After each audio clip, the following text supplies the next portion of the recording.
that are fighting for the 3 young men associated in the Nolan Wells case. The fake friends of Nolan Wells participated in an interview with the defamation lawyer, and guess what, y'all? Those 2 defamation lawyers just got pressed by Nancy Grace, and the internet is going crazy. Not only that, did y'all know Brandon Tatum is coming for Umar Johnson? We already talked about the background noise that the audio engineer, our beautiful black sister, Jeanette Brantley cleaned up. Sounds very suspicious. It sounds like they may have been in the act of unaliving Nolan Wells when they made the call. Brandon Tatum is claiming that he's lying in the interview, and he's saying that this is grounds for a defamation lawsuit. On top of that, the internet is saying, where the hell is Bart? Everybody's looking for Bart now, being as though that he didn't participate in the interview with the 3 young men. Before we get into that, y'all make sure y'all hype this video. Make sure you subscribe and make sure you like so we can get this out there in the algorithm. Check this out, y'all. Ed, to you and Tyler, I'm not saying they have lied, and I'm not saying they haven't lied. I don't know. I have no reason to disbelieve your clients or to believe them. Just because somebody tells you the sky is blue does not mean the sky is blue. You do know that, right? Well, I can tell you this. They were off Horn Island at 4:30 p.m. on July 4th, and Nolan Wells was seen alive. Now we're getting somewhere. How can you prove that to me other than them telling you? I assume you've got GPS tracking and the call to CTO? We have witnesses, among other things, but I can also tell you this. They were off the island at 4:30 p.m., and Nolan Wells was seen alive by multiple people at 6 p.m., still on the island. Tyler, yes. The witnesses that came forward, here's something that would tend to corroborate them, is if multiple witnesses said the same thing. Witnesses separated in time and space, witnesses that are not all friends, witnesses that are not good friends with your clients, that may have a reason to be fuzzy on the time. I'm not saying they are or that they're not. Here's my question to you. Are these witnesses friends of your clients? I don't think they're friends, and they're not even the same age. Okay. Next question. How many witnesses place him there on the island at 6-ish? At least 2 that I know. 2. Do the witnesses know each other? Yes. Were they together that day? Yes. Let me move to the boat, the Triton. Has the boat been searched by authorities? I do not believe that it has been searched by authorities, but it's been available to authorities this entire time. If authorities wanted to come see it, they're more than able to, and have been. Okay, I find that very interesting, Tyler, and I'll tell you why. In so many cases that I've prosecuted and covered and investigated, you see defendants, targets, trying to get rid of evidence. You see them cleaning the boat. You see them washing it down. You see them trying all sorts of methods to get rid of evidence. It's interesting to me and somewhat probative that your clients have offered the boat up to law enforcement to come and search it. I'm curious, has the boat not just been searched with the naked eye? Has luminol been used on the boat? Has alternative light sources been used on the boat? Has a cadaver dog come to the boat? Has a scent dog come to the boat? To your knowledge, either one of you. To my knowledge, Nancy, I do not believe that has happened. But again, my 3 clients, either one of them, none of them own that boat. So if it has, you would have to ask the owners. Tyler, do I look like I just fell off the turnip truck? Maybe I do, because we did sell turnips at the farmer's market when I was growing up. That said, if you didn't go to the ER after a car accident, you could still be telling me my clients don't own the boat, so you'd have to ask the owner. Come on, you and policy know if the boat has been searched. You know if cadaver dogs or scent dogs luminol, or alternative light has been used on the boat? Can you just tell me? Yes, no. It's not your client's fault. It's law enforcement's fault if they haven't done it. If authorities thought that there was something to find on that boat, don't you think this far out they were already done it? I would think in the ordinary course of an investigation into potential foul play, I would have gone out there and done it.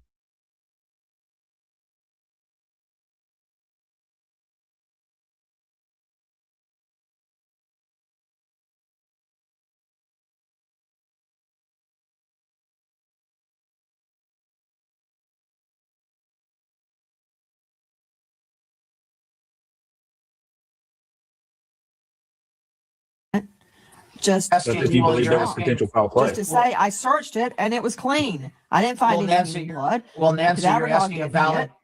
Hold on, you're asking a valid question. You're just asking the wrong people. That's a question for law enforcement. To your knowledge, has it been searched? Have you been told by anyone that it was searched? I don't have I have any not been told involvement that, with the no. law enforcement. I don't have any involvement in the investigation. I'm We're gonna take conducting that our as own a no. investigation. You can take it how you want. We're conducting our own investigation. I want y'all to notice how everybody's all of a sudden offering their services way after Nolan Wells' passing, where we know most evidence is discovered within the first 48 hours. So, isn't it strange that mom didn't come? Mom goes to Horn Island every single year. But this year, mom didn't go to Horn Island. No, she let her sons and their friends take over $100,000 worth of boating out to a little piece of land in the middle of the water. And she didn't know anything. She was unaware. Have you noticed? Out of all the friends in the friend group, ain't nobody trying to cover their ass more than who? Who's been covering their ass the most? Where's that younger brother at? I want to talk to him. Let's talk to him. The reason why y'all ain't interviewing that younger brother, because he's a fucking hothead. And his character was show in an interview. That's why he ain't doing the talking. Everybody that was that. Not just Warren. Why we got to keep talking to you? In each video that you doing, you getting smaller and smaller and smaller. Them ancestors on your ass. Yes, yeah. I can imagine what the mama and the brother look like. Ooh. Now, I know I said we won't get involved in this case, but this video came up on my timeline. And once it came up, it was like boom, boom, boom. I just connected all the dots from this one moment right here. I feel like, allegedly, his younger brother was the one that killed him. That's the reason why he's so protective of the case. That's the reason why he's doing the interviews. That's the reason why he's playing the role of a big brother. And now, as a follow-up to my last video, I wanted to show you this. This is from Nolan's mom's Instagram from the day after he went missing. This was the picture that she was sent. So naturally, these two pictures should line up, right? So what I did is I made sure to line up this little like black loopy thing here. I made sure to line up this part of the boat and this like rope here. Now watch. Look at the difference here. Look at that. Ooh. He's barely moving.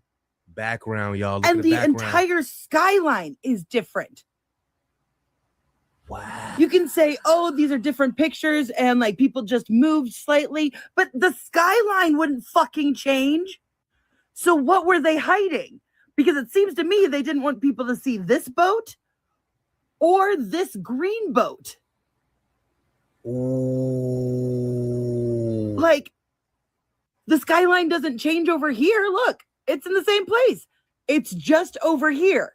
So 100% from the get-go, they were tampering with photographs. Absolutely nothing that they've given anybody can be trusted. She is on they ass. Listen to this. Edward, how did you get involved in this case?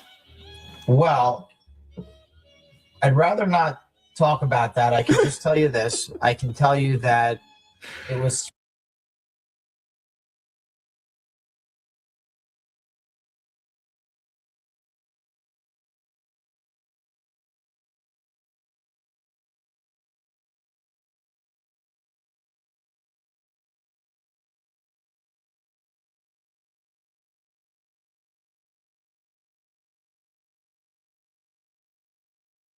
to a friend of a friend. You're kidding, right? You're kidding me. Because when you tell me I'd rather not answer, Well, I want to That's protect just the names. I wanna protect igniting the me name- to find out how Well, you got hold on. involved in the Well, case. Well, hold on. I can tell you a little bit more. I can tell you this. I can tell you a close friend who knows the Ocean Springs, Mississippi community very, very well, is from the area, connected me to a friend of his. And then I found myself speaking to Tyler here. And Tyler and I instantly became very close friends.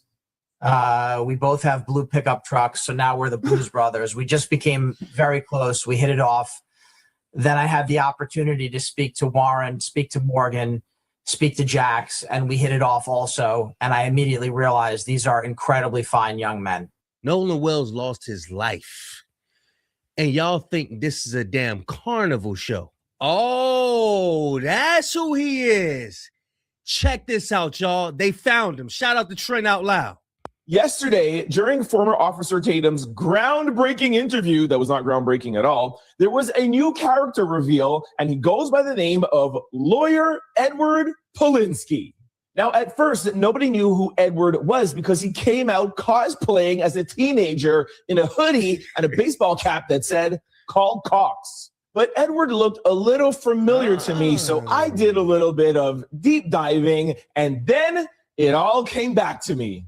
Do y'all remember Ashley Janae? And if you do remember Ashley Janae, then you remember this super creepy picture of Ashley and her fiance, Joe McCann. And if you don't remember those suit names or those two pictures, I'm sure y'all remember this video of Ashley getting engaged before they found Ashley unresponsive in her hotel room, Tanzania. And when Ashley unfortunately lost her life April the 9th, 2026, and everybody and their mama thought Joe McCann had something to do with it, who did Joe hire? None other than Edward. When the white elite gets in trouble, they call on Little Eddie.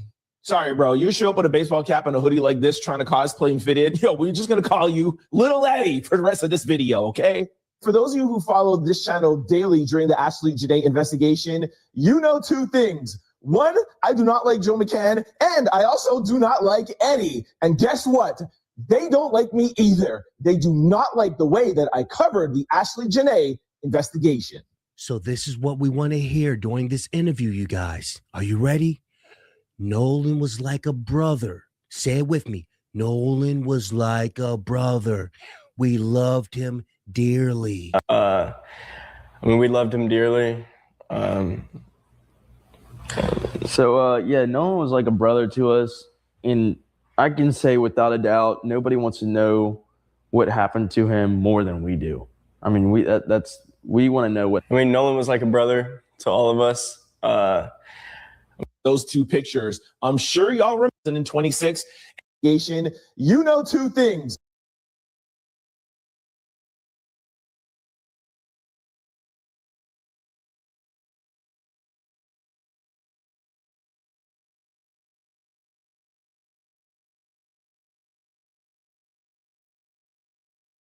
One, I do not like Joe McCann, and I also do not like Eddie. And guess what?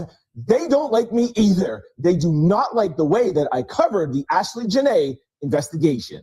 So this is what we want to hear during this interview, you guys. Are you ready? Nolan was like a brother. Say it with me. Nolan was like a brother. We loved him dearly. We loved him dearly. Nolan was like a brother to us. And I can say without a doubt, nobody wants to know what happened to him more than we do. I mean, we want to know what. Nolan was like a brother to all of us. We loved him dearly. Nolan was like a brother to us. And I can say without a doubt, nobody wants to know what happened. Hey, Warren looking like, man, damn, I shouldn't have brought y'all niggas with me, man. He think he got it all under control, though. We got 15 timestamp clips of Umar Johnson just lying. And we sent this to the lawyers, so they can review, and maybe, just maybe, Umar Dumdake, fake. I started a school 20 years ago that I still ain't got no evidence that's functional. Not a single graduating class from this school he didn't concoct it. 100 years. There's a lady that came out and said her kid was going to elementary school when he started this thing, and her son is now going to college, and there's still no school. Why? Black people are so gullible, bruh. If I hadn't gotten baptized in Jesus' name,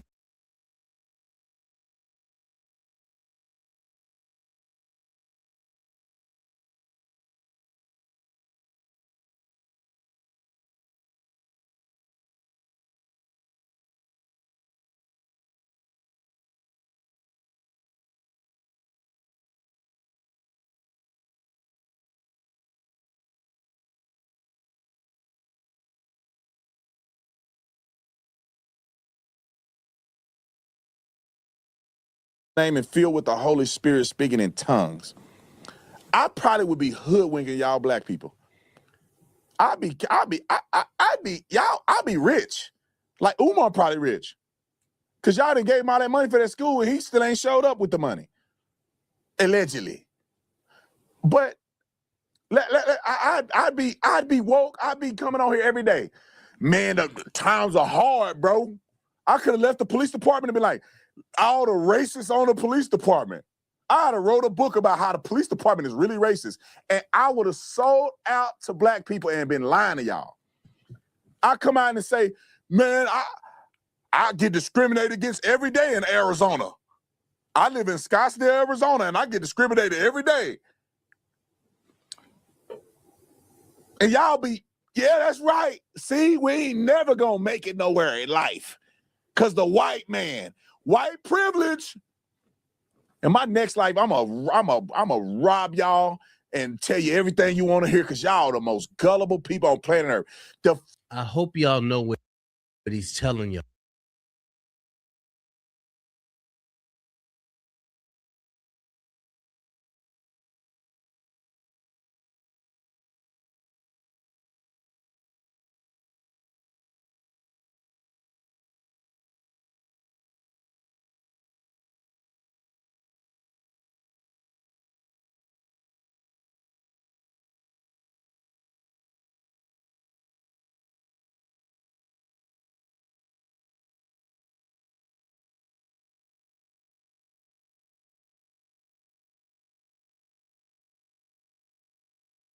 He's telling y'all he's doing exactly what he's saying that Umar Johnson is doing. He's just doing it in a different way. The fact that Dr. Umar Johnson is, people call him a doctor and listen to him, is evidence that y'all easy. Y'all easy. I put a dashiki on. Sean King is white. And y'all believe him. He's a white boy. His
parents on his birth certificate are both white people. He got a fade. He got a lineup and a fade, and y'all listen to Sean King. He's trying to push a narrative that we don't like people all because of their skin complexion. Nobody's online saying we don't like y'all because you're white. Nobody's doing that. That's the narrative that he wants the world to think that that's how we are. No, we just don't like evil, racist white people. People that's unaliving us. That's what we don't like. We call out black people as well. Come on, man.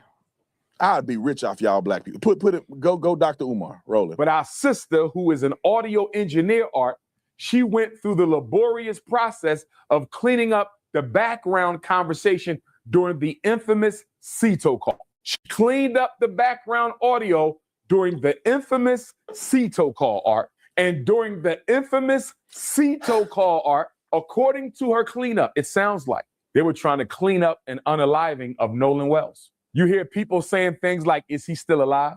Did you unalive him? Is he okay? People are shocked, asking questions. Is he still breathing? If that tape gets corroborated, all the white young folks on those 3 boats need to go to jail, Art. They need to be charged, all of them. Whether you committed the crime, whether you was an accomplice to the crime, whether you was an accessory to the crime. Who do y'all got in the debate between Brandon Tatum and Umar Johnson? So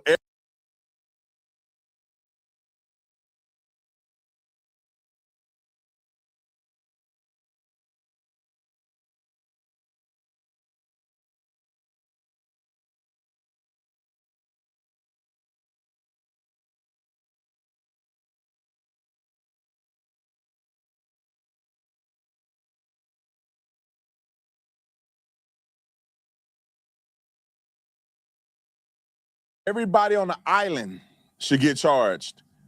If one person did something to Nolan, according to you, everybody on, because they white. How you gonna charge somebody on a boat that wasn't even there? Let's play his next clip because I'm finna prove him wrong. Roll the clip. Yeah, I heard that. He said because they white. Because they white. Umar Johnson ain't say just because they white. It's because they had his phone, allegedly deleted all the messages out of his phone, along with some other things. They called a CETO company at 4 o'clock. Allegedly. And guess what, Art? That would make perfect sense. You want to know why? Because the call was bogus. Nothing was wrong with that shit. This is my allegations. This is my belief and my allegations, and I'm standing on it. Nothing was wrong with the boat, Art, and I'm going to explain to you how we know this. Nothing was wrong with that boat. So they didn't kill them, right? First of all, this is the video of the boat while Warren is on the call. Nolan ain't on there. But let's just say so they killing him because this is the thing that they never addressed. How did they kill Nolan? If they did, how did they kill him? They bludgeoned him to death? Well, the autopsy showed no signs of blunt force trauma. No signs on any part of his body, external blunt force trauma, 0. So they didn't beat him to death. Are you saying they drowned him and then pulled him in the boat? So he's in the boat after they drowned him. They somehow pulled him out of the water, put him in the boat in front of everybody. Bart, everybody, they put him in the boat. He's in the bed of the boat, although he's invisible because he's not on the boat here, but I guess he's there in their minds. And then Wyatt, knowing that somebody's dead, they killed him, he's going to call CETO. They can't hear me. They can't hear it straight. Look how little this boat is. Play it. So he gonna call CETO right there, and you telling me he think they can't hear him screaming and killing somebody on the boat? I'm gonna call CETO, but he said there's nothing wrong with the boat. So why you call CETO? We need an alibi. They could have called CETO after they were gone. Why would they call while they killed him? Why everybody's screaming and they on CETO 8 minutes, but they killing somebody on CETO. I want y'all to remember, Brandon Tatum has yet to produce any timestamps of this video. You Negroes something. What can I sell y'all? I'm gonna sell you something. Some Hennessy, something. I'm gonna sell you something. There's got to be something. I don't know. Tickets to Carnival Cruise or something. I gotta sell y'all something. I gotta sell y'all something. Victimhood, lies, rap. Notice white people can't do no wrong in his eyes. Music. I gotta sell you something because you believe anything. Oh, you know why you believe anything? Put the picture back up. Because they white. And it's the black people that the smart know I ain't talking about y'all. Y'all know who I'm talking about. People care more about these white boys going to jail than actually what happened to Nolan. I would argue, out of anybody on the internet right now, I care more about what happened to Nolan than most people do. What have you done to prove that you care about Nolan? Now, for many who are looking to get clear answers about the call in particular, since at one point it was considered the smoking gun to the case, they would notice that Bart Edmiston has been nowhere to be seen and appears to have decided to hide from the press. If you can recall, during the first part of the allegations against Edmiston, he and his family would go on to retain attorney Russell Latino, who would immediately start conducting interviews on his behalf. But with Edmiston's friends now being open about that day, it appears to have caused some to consider.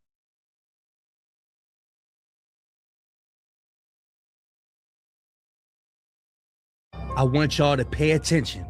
I want y'all to lock in. Please hurry up and save this video before they erase it. Hurry up and save this video before they erase it. We have a new timeline. Shout out to the nerdy pink panda on TikTok, J Megan. There is a new timeline. Y'all already know how strict they've been with her channel. Everything she upload, they try to erase it. But this time, we all on it before they even do that. So make sure y'all hype this video. Make sure y'all hit the like button and make sure y'all are subscribing. Check this out. Oh, these little liars. I told y'all that Jax was the ringleader. I told y'all. He sat in this interview and he was telling stories about shit that he wasn't even there to witness. So let's break down some of the stuff that I heard in this interview. Let's start with Warren's first phone call, because y'all will remember that Warren said that he was over at Ava's house for that 4th of July party when they all started realizing that Nolan was missing, and he called Miss Christine at 11 o'clock. One of the first things I told Miss Christine Wells in the first phone call that ever occurred with anything to do with Nolan Wells being gone, because I was the first person to call Miss Christine about anything. First phone call, anything to do with Nolan Wells, was me making a phone call to Christine Wells. And one of the first things I said to her, with multiple witnesses here, pull up the phone call if you want. She said, oh, well, Nolan's location is with y'all at, where the house we were at. And I was like, well, no, he left his phone with us. I told her this. And yesterday, the same time that this interview came out, Christine Wells said this. 360 says that he's on land, and he was like, well, no, I mean, when we have his phone. So both versions of the story say that Warren didn't tell her about the phone until after she confronted him with the 360. Now, Warren tells Miss Christine that he knows somebody in the Coast Guard and that he's going to call them, which is very fucking different than calling the Coast Guard, which absolutely explains why the Coast Guard came out and said at first that they had not received a call from the kids that night. The Coast Guard's initial statement said they weren't informed until 12:30. Then the Coast Guard later changed their story and said, oh, wait, actually we did. And it seems to me that first call was most likely an off the record to a friend kind of deal, which means these people freaked out and didn't call the Coast Guard until after all these people showed up at Jax's house. I told you, they all connected. Which would explain why in the course of this interview, it went from Warren called the Coast Guard to we did. Now, when the subject turns to how the family got the phone back from these boys, you'll notice that there was a couple slip-ups. Warren, you weren't at the house, and so you weren't there when they came to get the phone and all that. So now remember, Warren just said that he wasn't at the house when the phone was got. And then Morgan talks about getting a phone call from one of the people in Christine Wells' group. And how did they get the phone back? So I got a call from a kid we went to high school with. He called me just asking me questions. He saw people posting on Snapchat, like the picture that was circulating. Except this picture wasn't posted until July 5th. Well, how could this picture have been circulating on Snapchat that night? But let's continue. And he called and he was asking questions. He was like, "Where's Nolan? When's the last time y'all seen him?" And then he was like, "So where are y'all at?" And I told him, I said, "We're at Jax's house." And then Warren got on the phone, and I don't know. So they come to my house, right?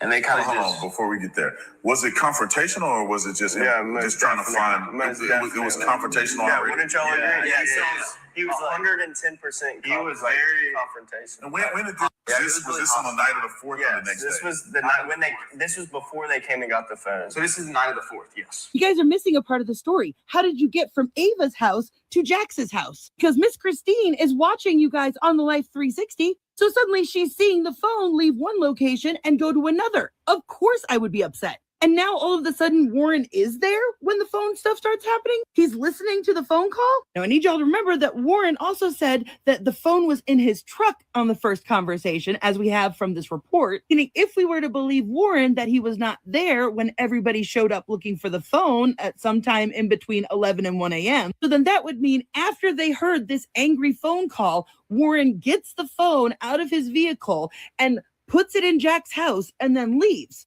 There's probably like 10, 15 people in my house I don't even know. And they're all up in our faces, going crazy, asking where Nolan is, and we don't know. And finally they get into Wyatt's face, and they're like, "Where's your boat? Where's the boat at?" Demanding his address. Demanding his address and stuff like that. And he finally ends up giving it to him. We give them the phone. They have the phone at this point.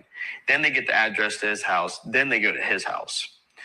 And they're searching all over his boat, what I heard and stuff like that. Well, anyways, I don't really know much about that. But they come back to my house at around 1 o'clock in the morning. We called law enforcement. I was with Wyatt at the time after we left Jax's house that night. I was with Wyatt, and one person we were with saw that their location was headed towards Wyatt's house. And so Wyatt got on the phone with 911 and was like, "Hey, these people are on the way to my house or already at my house.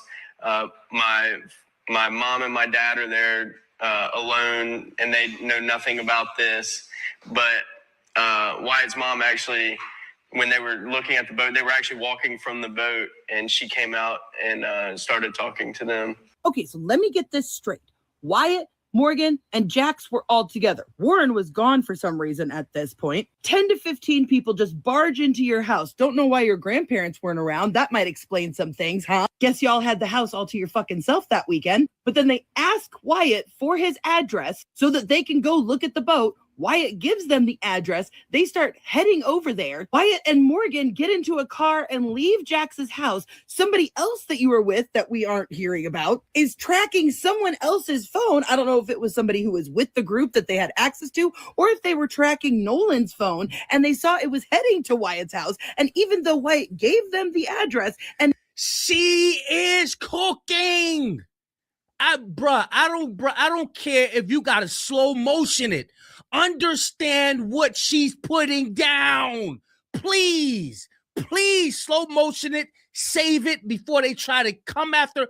Bruh, you must understand what she's putting down. instead of calling his parents, he calls 911 and tells them, "My parents don't know anything about that's going on. Can you send police over there?" Now, mind you, it was about half an hour after being on the phone with Warren that Christine was able to actually call and report him missing. But she was having to go back and forth and go down to all these different agencies because nobody would fucking help her. And frankly, I want to know why all of this confrontation was left out of the fucking report. Like, if this family had to be removed from 2 different properties by the police, why is there no record of that? And in fact, it wasn't until after these confrontations that MDMR and Ocean Springs Police apparently had their little conversations about who was going to be taking over the case. Because remember, the Jackson County Sheriff Lieutenant told them that deputies had spoken with several friends that had traveled to the island on the vessel with Nolan, and that when they were left, he was in the company of an unknown female. So now, even though Warren had supposedly called the Coast Guard, all these family members are telling the police that the kid is missing.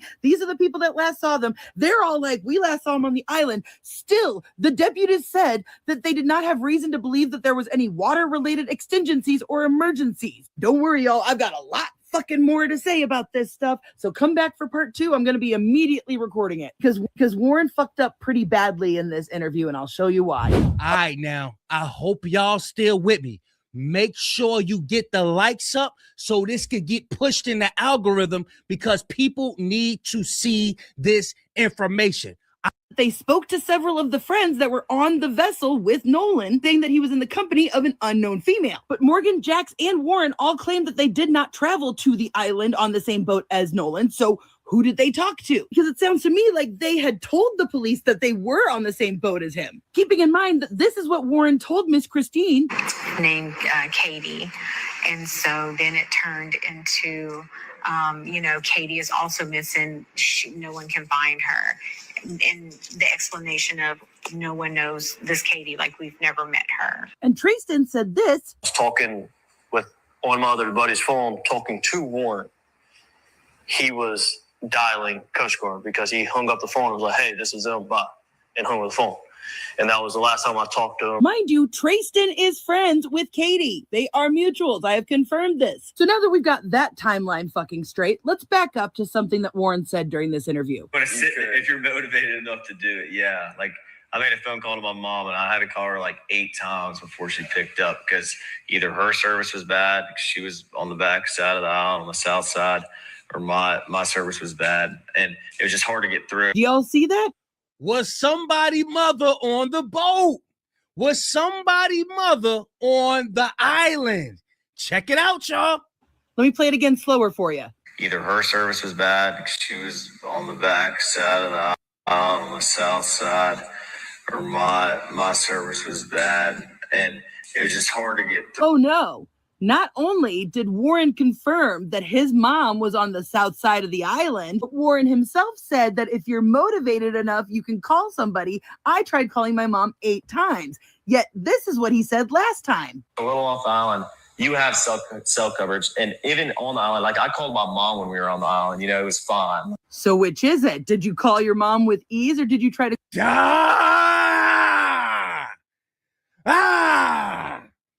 Protect J. Megan at all costs. Protect this lady. And this goes to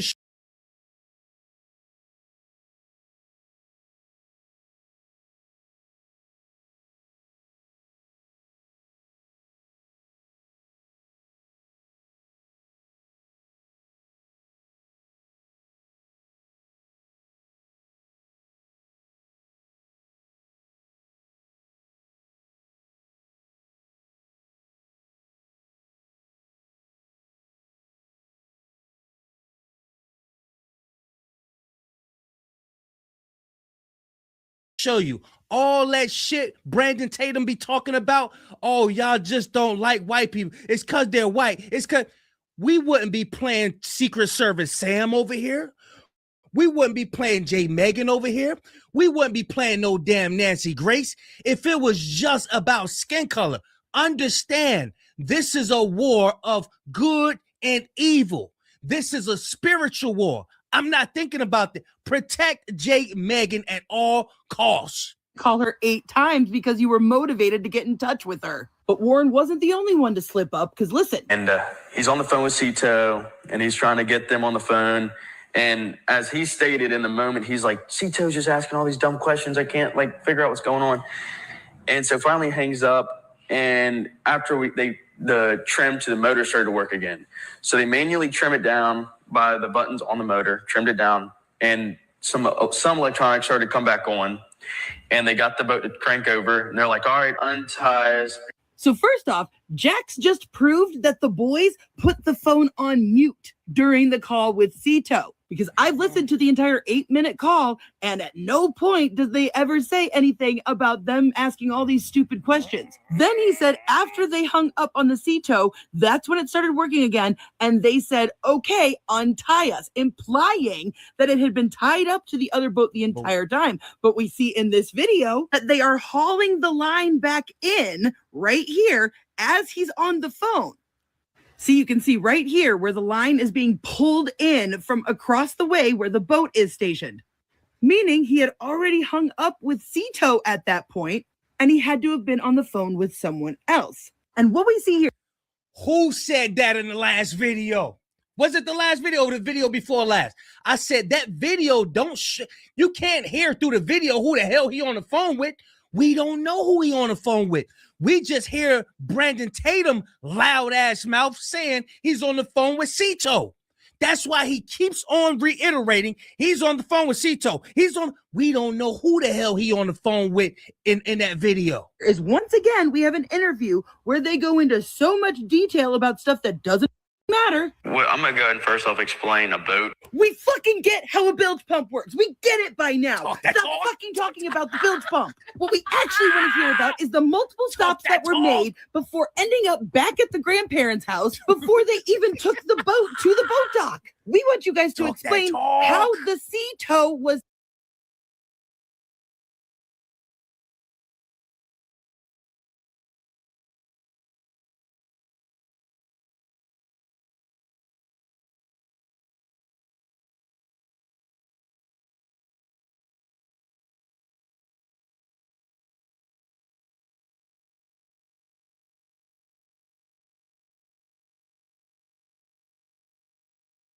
Canceled by the grandfather on the captain's private line before you guys had even hung up with CETO. That's why nobody believes a word that you are saying. Because I showed y'all yesterday how AI had clearly doctored these photos. If you missed it, look, silver pole.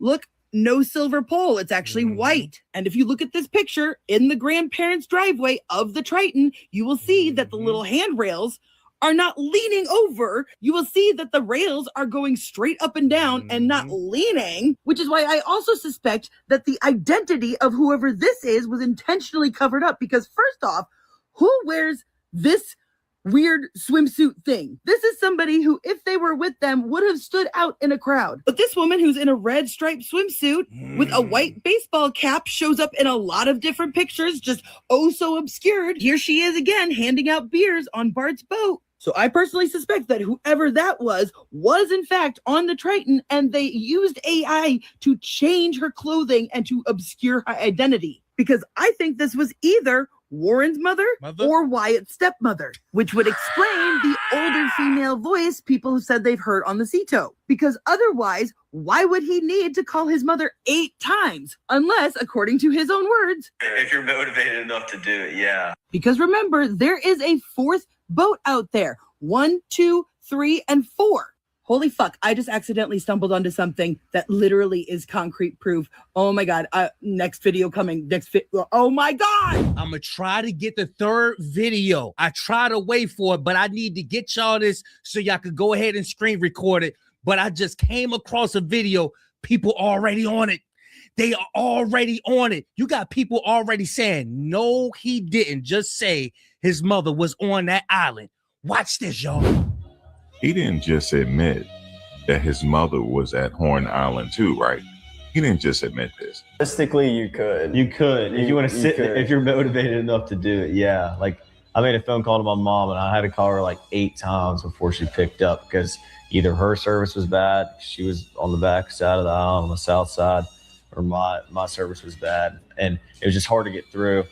But like, if I went and posted a video on Snapchat, like, honestly, I don't think it would like either post or send to somebody. I think, I sent my buddy where we were at, a buddy of mine. I was like, hey, come meet us. And I sent him a video, and he was like, dude, I couldn't get a hold of you all day. And like, that explains the point. Like, I sent him a video where we were at, and it never sent until I got inshore, because I had to. Did you hear that? Was she at Horn Island? Because he said he tried to call her, but she was on the backside of the island. Let me hear this one more time. Like, I made a phone call to my mom, and I had to call her like 8 times before she picked up because either her service was bad, she was on the back side of the aisle on the south side. I had to call her like 8 times before she picked up because either her service was. I can't hold it in. I can't hold it out. Try to be quiet. I can't hold it in. This is why some people are saying, is Brandon Tatum using his officer skills to put them in their own interrogation? Because if he really was an officer like he said, we all know, I don't know how many of y'all know, if you want to get a lie out of somebody, if you want to see if they lying or not, all you do is gotta let them talk. All you do is gotta let somebody talk to figure out if they lying or not. He let them talk, record this shit, and upload it. If you analyze what the hell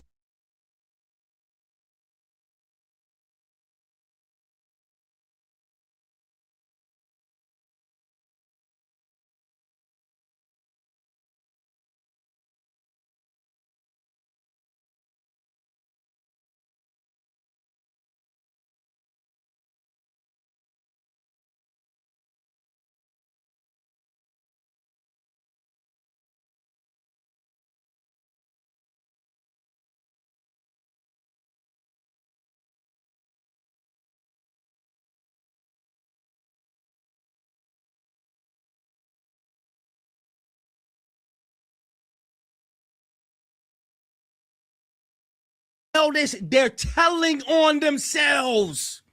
I done heard some people saying, shit, Brandon Tatum, he's setting them up. I heard people say that, but I don't think so. I think he's just as slow. I think he's just as slow. Once you slow, you think everybody's slow. That's how slow works. I'm telling you, this is how it works.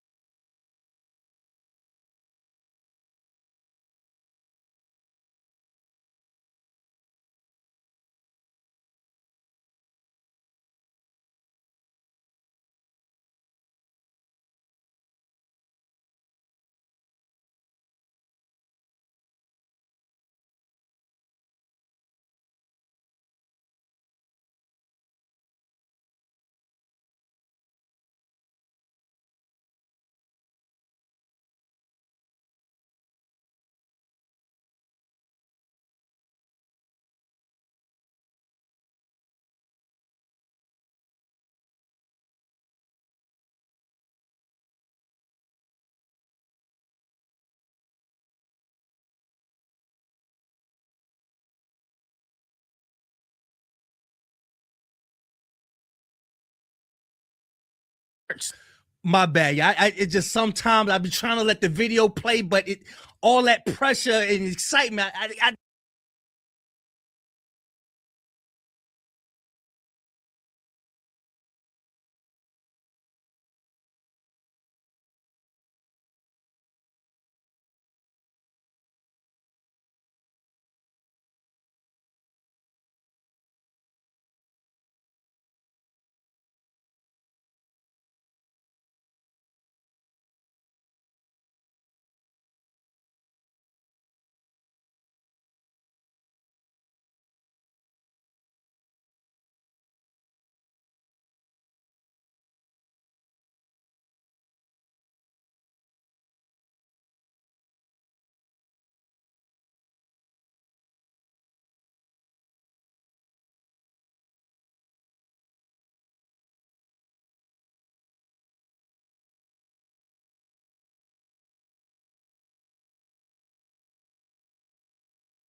watching Compton Rick Rock TV.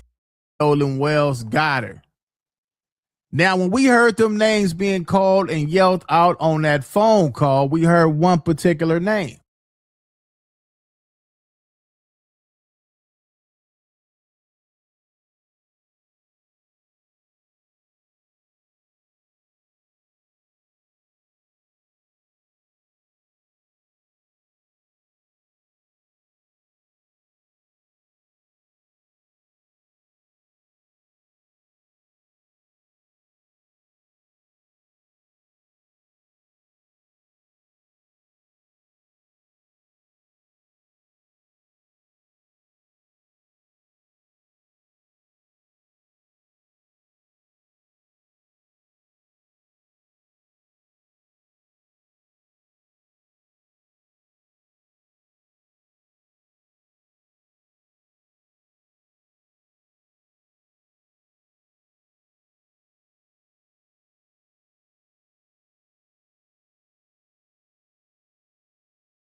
Nancy Grace needs to fire her producers immediately. And if you don't fire them, please at least suspend them. How could Nancy Grace's producers allow her to do an interview and not know exactly where Nolan Wells' phone is? Especially an interview with Officer Dingbat. Former Officer Dingbat is the last person that we want to give any wins to. If Nancy's producers would have done a little bit of investigative journalism.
All right, y'all. Welcome back to the channel. As you can see, we are back to business. We back up in the studio. Shout out to the people that have subscribed. I put out that video talking about the interview that Nolan Wells' friends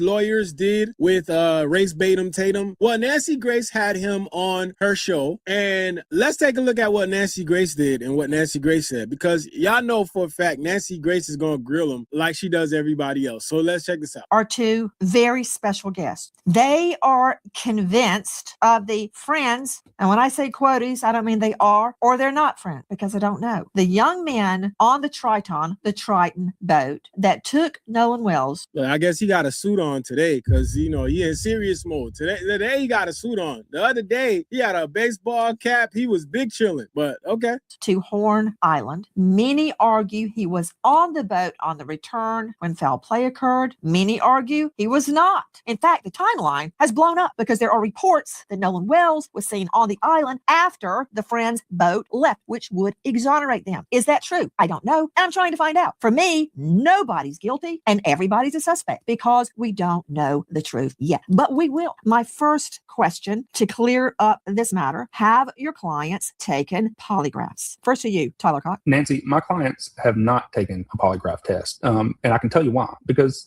any lawyer worth their salt is going to tell their clients not to take a polygraph test under any circumstances.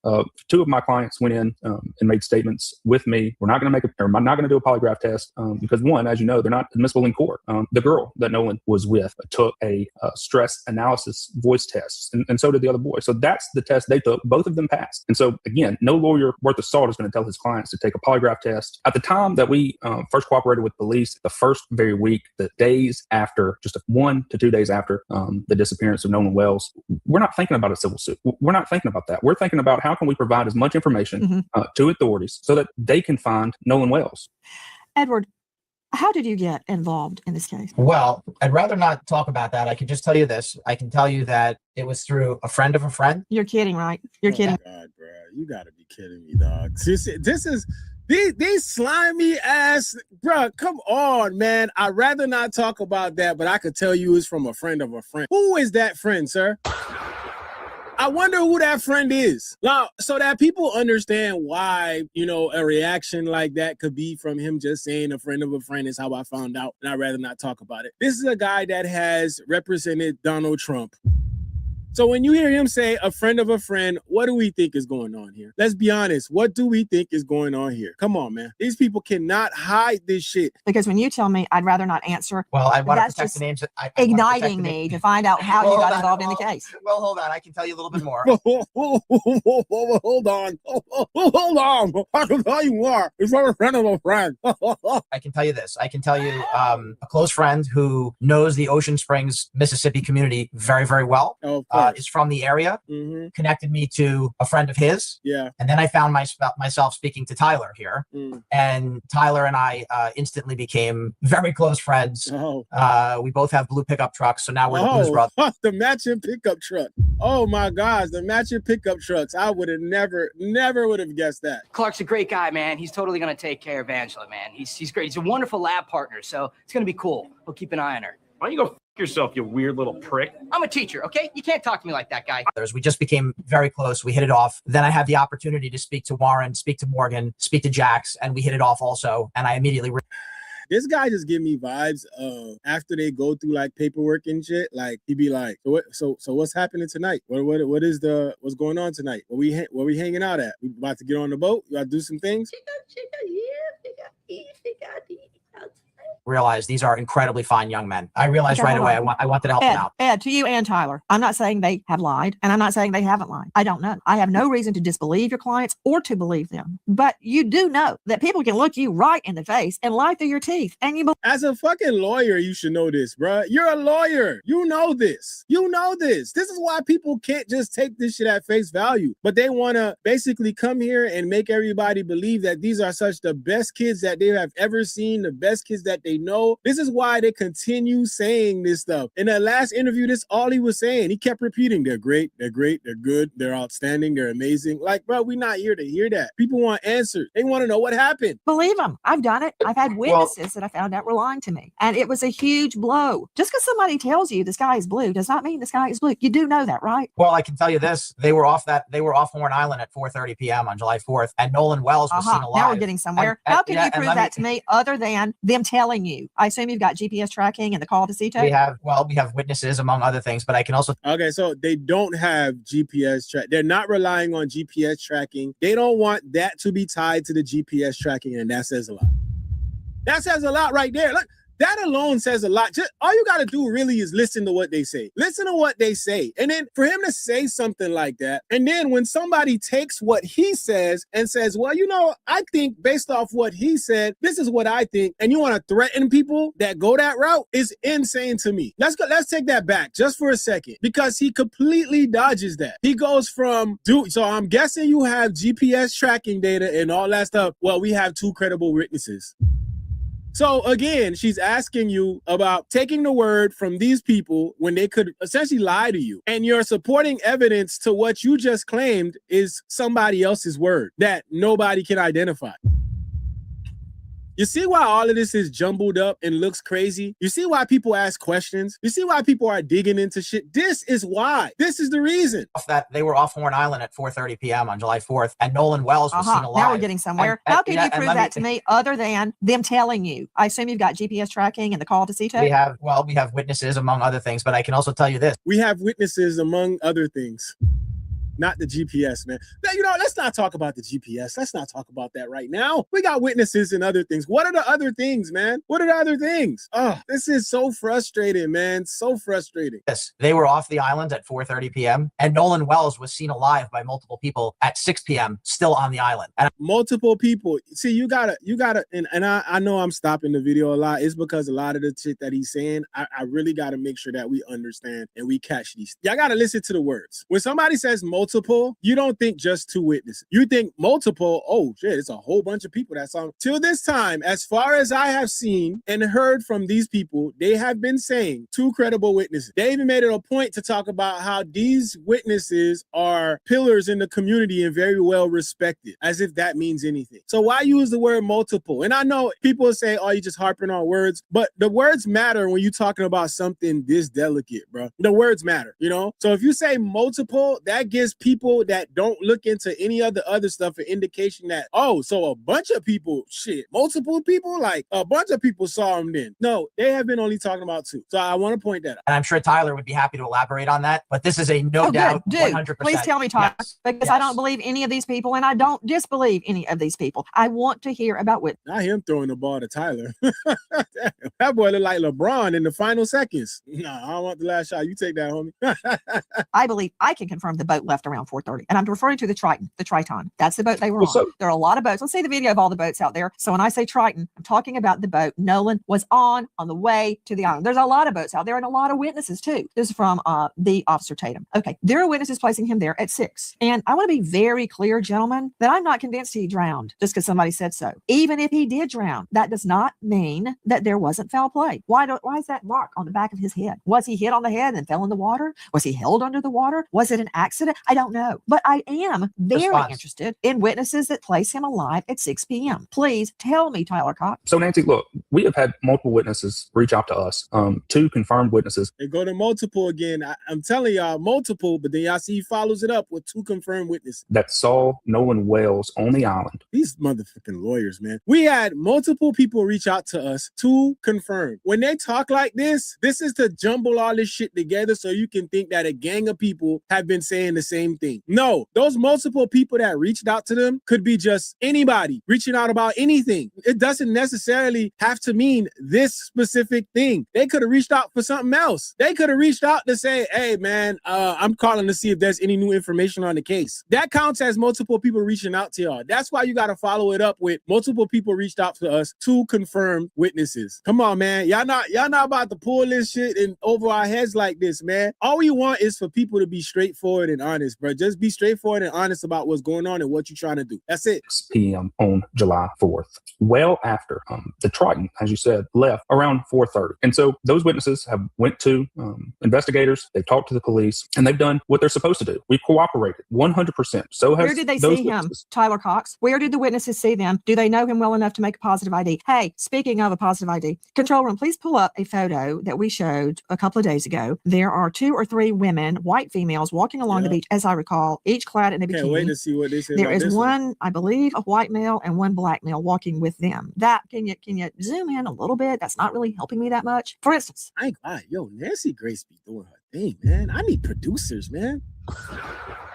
I wish I had a producer, man. It'd be hard to bring this stuff all together sometimes, man. Sometimes I'll be like, bring this scene back and then bring this scene back. I just got buttons. Damn, I'm not doing enough, man. It'd be nice to have a producer to be like, you know what? Bring up this, and that. Zoom it in for me. Like, damn, man. That's Nancy Grace. Did your witnesses know Nolan? Can they identify him? Because I'm looking right at this and I cannot identify if the male behind the female on the white, the female wearing a white hat, I can't tell if that's Nolan or not. It's a very blurry photo. I mean, look, I could tell y'all from the jump it's not Nolan. I mean, the skin is darker than Nolan's skin. The shorts don't even match the same shorts they had in the other photo. And then there is a photo of this where it's not blurred out and you can see the face of the person behind it. It is not Nolan Wells, bro.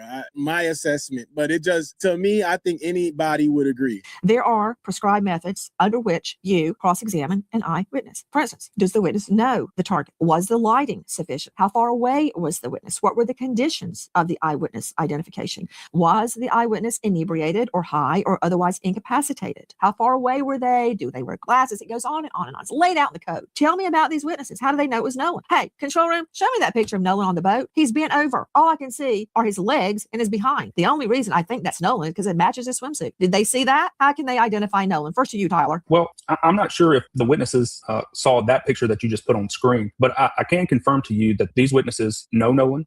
They've known him for a long time. They were able to make a positive ID, and they told that to investigators. They told them that from the very start. Had they been drinking? That I do not know. How are they sure it was 6 o'clock? Look, I'm not saying you're wrong. I'm asking the questions I would ask in court. How do they know it was 6 o'clock? Did they go, oh, there's Nolan Wells at 6 p.m.? Well, I'm pretty sure, Nancy, they were aware of the time. I'm not sure if they were drinking or not, but they're the ones that came forward to police and investigators, and that's their story to tell. What I'm telling you is they made a positive ID on Nolan Wells around 6 o'clock, and they told that to investigators, all while our clients were off the island around 4:30. So we have positive identification on Nolan on the island an hour and a half after our clients left. So as you know from your experience as a prosecutor, they can't do two things at once. They can't be on the island at 6 o'clock and be on the boat going off the island at 4:30. So that's where we are. Our clients have nothing to do with the death of Nolan Wells. We don't know how he died. We want to know. Please tell us. Somebody. We want to know just as much as anyone else. Our clients love Nolan Wells. They were brothers to Nolan Wells.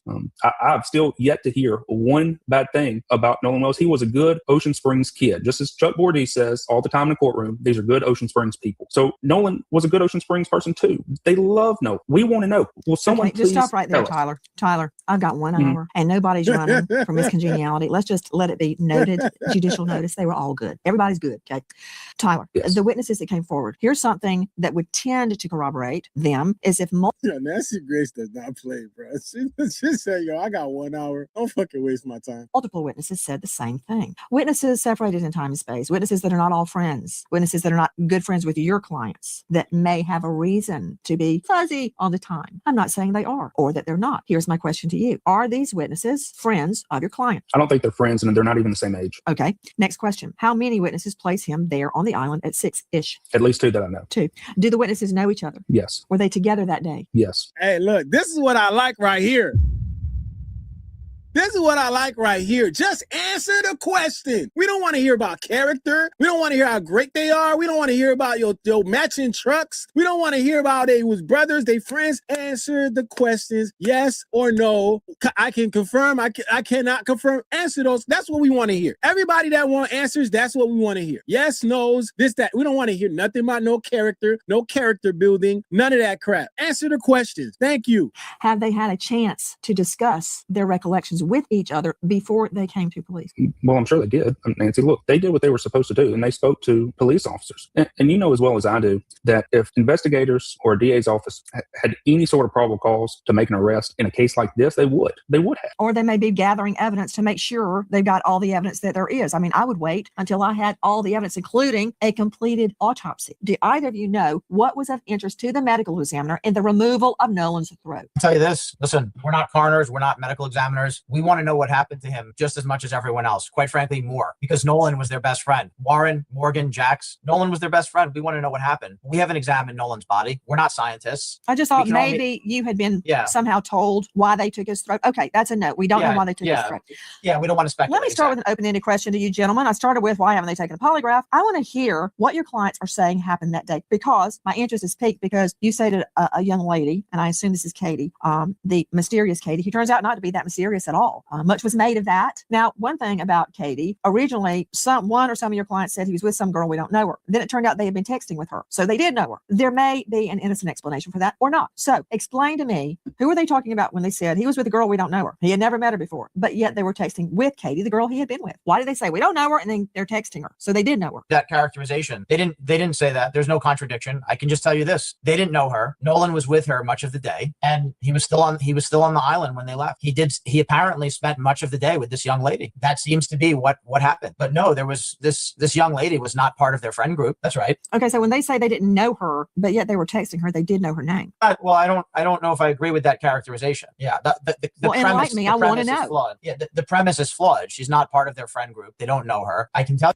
Not part of her friend group, don't know her. What does that mean? Because not being part of a friend group and not knowing who somebody is are two completely different. You can't just put those two together unless you're saying that they don't even know who the fuck she is. Like, who is that? Like, they should be looking at her like, who is that girl? You can know somebody and they not be part of your friend group. So it's very interesting where they're trying to tread here. Tell you that it does appear, once again, it appears that Nolan was with this young lady for much of the day. That does seem to be confirmed by many witnesses. And I can tell you this, Nancy, one thing about this island, I did have the opportunity to go to Horn Island.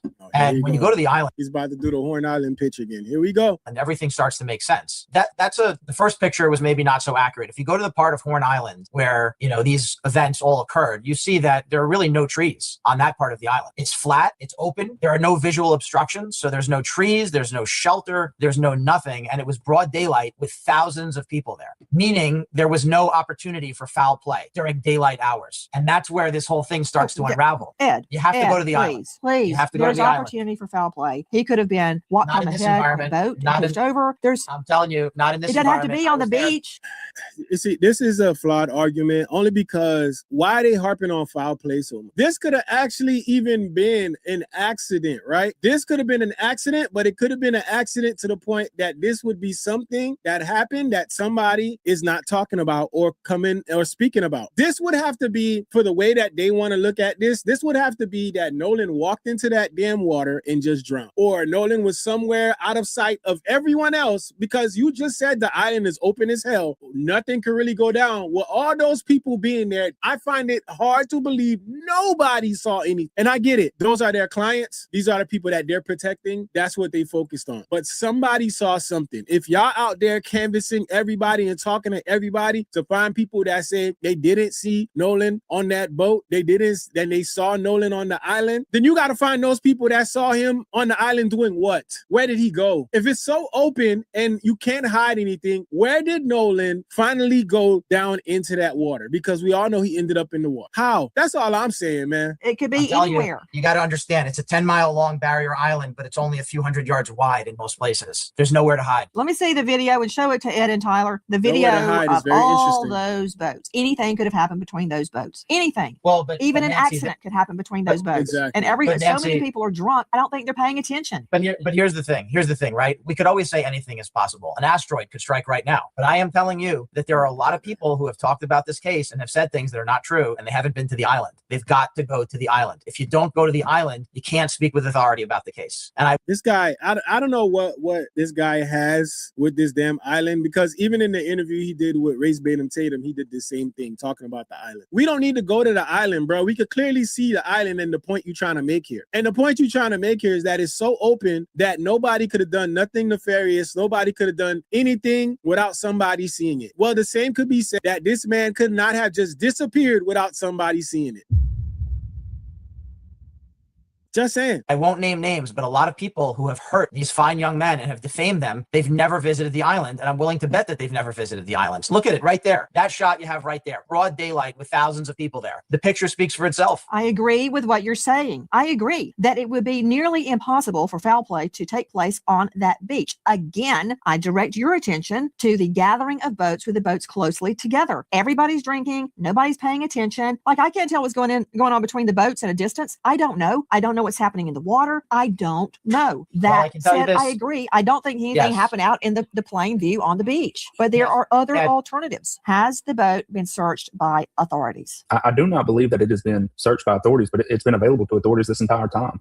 If authorities wanted to come see it, they're more than able to and have been. Okay, I find that very interesting, Tyler, and I'll tell you why. In so many cases that I've prosecuted and covered and investigated, you see defendants, targets, trying to get rid of evidence. You see them cleaning the boat. You see them washing it down. You see them trying all sorts of methods to get rid of evidence. It's interesting to me and somewhat probative that your clients have offered the boat up to law enforcement to come and search it. I'm curious, has the boat not just been searched with the naked eye? Has luminol been used on the boat? Has alternative light sources been used on the boat? Has a cadaver dog come to the boat? Has a scent dog come to the boat? To your knowledge, either one of you. To my knowledge, Nancy, I do not believe that has happened. But you see what I mean? You see what I mean? And then they wonder why people ask questions, bro. This is what I'm saying. They wonder why people are sitting here skeptical about this shit, because in any other case, that would have happened. In any other case. But the reason why it didn't happen is because these guys have the privilege to be taken at their word. My father's this guy. My grandfather's that guy. They got the privilege to be taken at their word. We saw the damn sheriff come out and say no foul play without concluding any type of investigation. So of course they're like, nah, you know what? Take that boat on home, man. Take that boat home, man.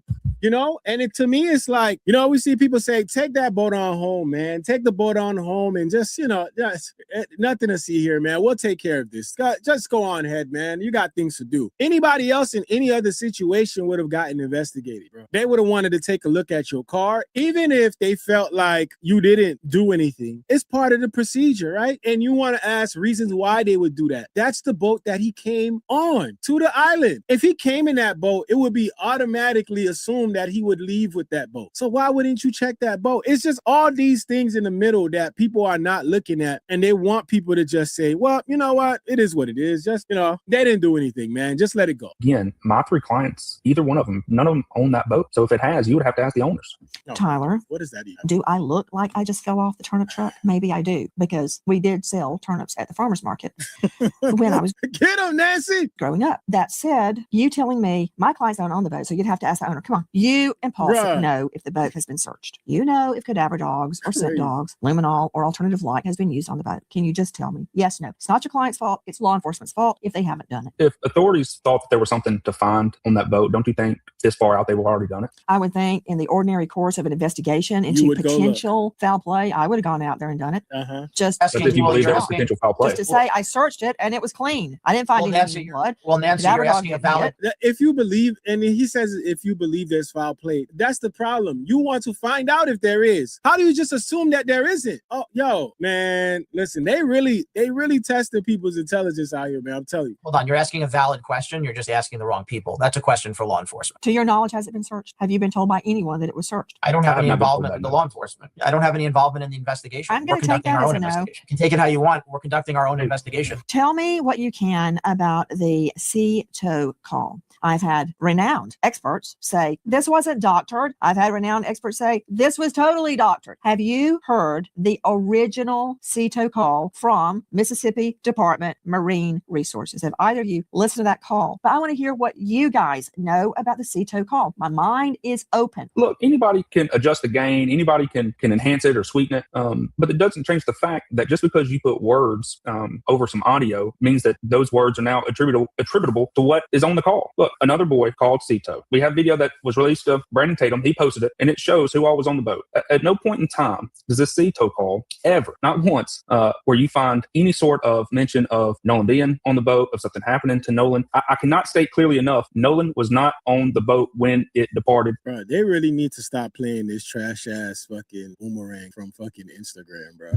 Like, they really need to stop this, bro. Like, no, we don't care about this, man. We don't care about this. Says absolutely nothing, bro. I'm sorry, man. I'm sorry. Yeah, there gotta be more than this. Why would you take a video that lasts this long for this situation? Around 4:30. Look, the video that you're showing now, does anyone look like, and look, there's the boy that's on the Cito call right there. Does anyone look like there's a body on the boat or something had just happened? Look, Nancy, you were a prosecutor for a long time. None of these boys have a story that is untrue. untrue. Don't you think that after all this time, somebody would have snitched, that somebody wouldn't be able to keep their story straight? No. I have heard a lot of versions of the CETO call, and most of them are either completely fake or AI or doctored. And unfortunately, for folks that are doing that, that may become the subject of one or more lawsuits. Oh God, here we go. Here go defamation man. Defamation man back in the building. I will agree that when the CETO call is played, one thing that I don't agree with is captions being added that say specific things. I will say that because I think everybody can agree amongst themselves that there's certain things that they know they heard, but I think it kind of does something when you play the audio and then you put the caption, people put those things together. You know what I'm saying? So I could see that. That's the only thing that I could see. The captions with the audio, yeah, that's kind of crazy. Only because at that point, it's almost like you're definitively saying that's what's being said. You know what I mean? So that I don't agree with. I think it's one of those things that should be played and everybody can come to their own kind of conclusion of what they think they heard, because everybody's going to hear some different shit. It appears that there are hundreds of versions of the CETO call all over the internet, everywhere online. So now nobody can keep track of it. Yeah,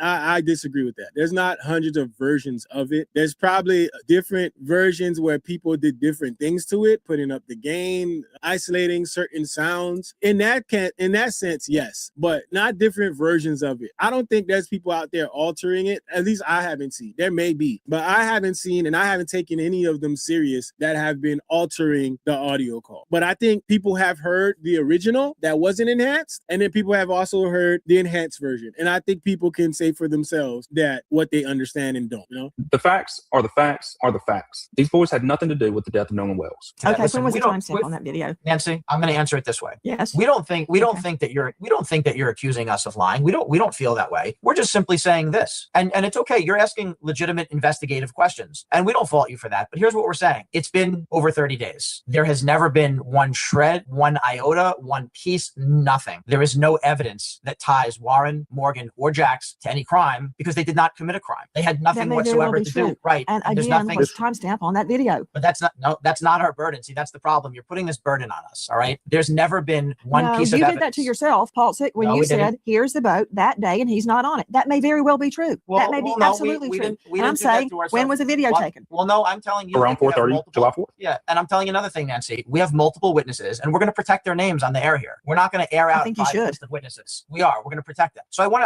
to emphasize that as well. The witnesses that we're talking about, we're not going to do that to them. We're not going to name them here on the air. We're not doing that. I'm not So, asking you to. Yeah. Well, it sounds like you are. I'm asking you But we're again not- when the timestamp is on that video. But if you don't know, I'm not saying that that's wrong or right. Well, I'm saying no, I want to understand- I know understand that. to I understand corroborate but that's that not- video. I understand that, but that's not a relevant question for your present guest since we didn't make the video. But I can tell you this. Okay, you showed me Where's- the video, and that's why I'm asking. Okay, let me ask Well, you we something. Let's go. Hey man, look, they trying it. And listen, I get it. These are their clients. They got to do whatever they can to protect their clients. And I get it. You know, just some of the things I think that they're doing, some of the angles that they're taking, I think are the wrong angles. But again, I'm not an attorney, and you know, this is what they do. So whatever. Something else. Yeah, we didn't show You you. we state didn't show that you your Yeah, clients go ahead. know of witnesses, or you know of witnesses that placed Yes. Nolan at Horn Island alive at 6 p.m. Yes. So there are witnesses who can place Nolan Wells on the island at 6 p.m. There are also witnesses who can confirm that Warren, Morgan, and Jax left the island around 4:30. So both sides are covered. We've got it covered. The overarching issue is, was he alive at 6 p.m.? This is where I'm going. And Nancy, I don't can I say care Nancy, who one thing? was with him last. I don't care if it exonerates or convicts course. anybody. I just want to know the truth. And it's good to ask. Sir? And I want to say this: it's good to ask tough questions. These are all valid questions. But what we're trying to do for you is simplify it. 4:30 and 6 p.m. End of story. I want to believe you. I want to believe you, Ed. But just because somebody says so, don't make it so. And I'm trying to prove it, that your clients were gone and that Nolan, more importantly, in my mind, was still alive. If that's true, your clients are in the clear. Why in the world would these witnesses make themselves public after you've seen more than 30 days of death threats, in-person threats, credible threats, people making threats and getting arrested, all geared towards these boys and others? Why? First of all, the only person that got arrested was the person that threatened the the judge. let's not do this, man. Let's not act like his mom hasn't been getting threats as well. This is what you're going to get with a nationally televised case. You got some people out there that don't know how to act and going to be doing shit like this. Did anybody get arrested for threatening his mom, or are the only victims here the boys? This is why people look at this and they're so turned off about looking into all these different scenarios and even giving these kids any type of benefit of the doubt. It's because of the things that y'all doing to protect them. At the end of the day, if they innocent, they innocent, and I hope they had nothing to do with this. I hope they had nothing to do with anything. But there's also the fact that on that island, this was Nolan's group, his brothers, right? This was his group. So if Nolan gonna chill with anybody, it would be with his group. And if he went off and ventured off with Katie like they said he did, that's a whole nother other story. But on this island where all these boats are centralized, and you say it's so open that no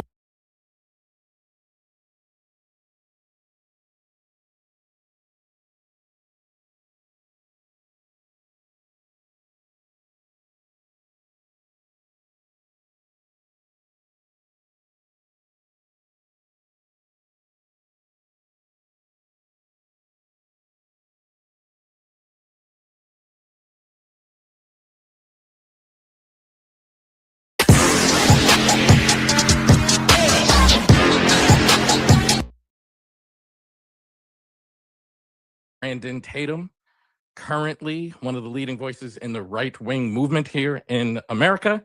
And he has been controversial at times, but I think it's time to have a very appropriate conversation. So everybody, let's welcome Mr. Brandon Tatum. How you doing, Mr. Tatum? I'm doing well. Thank you for having me on. No problem. I appreciate you being here, man.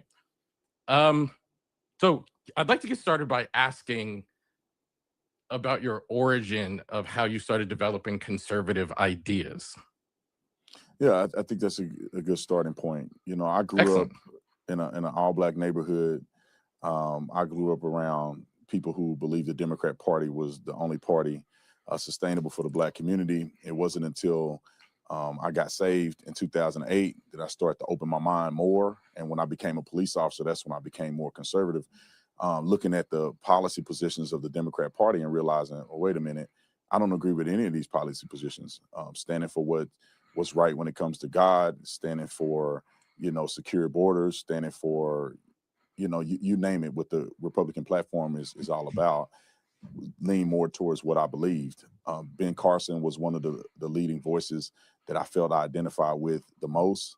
And it really opened my eyes to realizing that I'm more of a Republican, I'm more of a conservative than I am considered a Democrat or a liberal. And then when I looked at the historical context of the Democrat Party, that also inspired me to realize that I don't even know why Black people ever support the Democrat Party.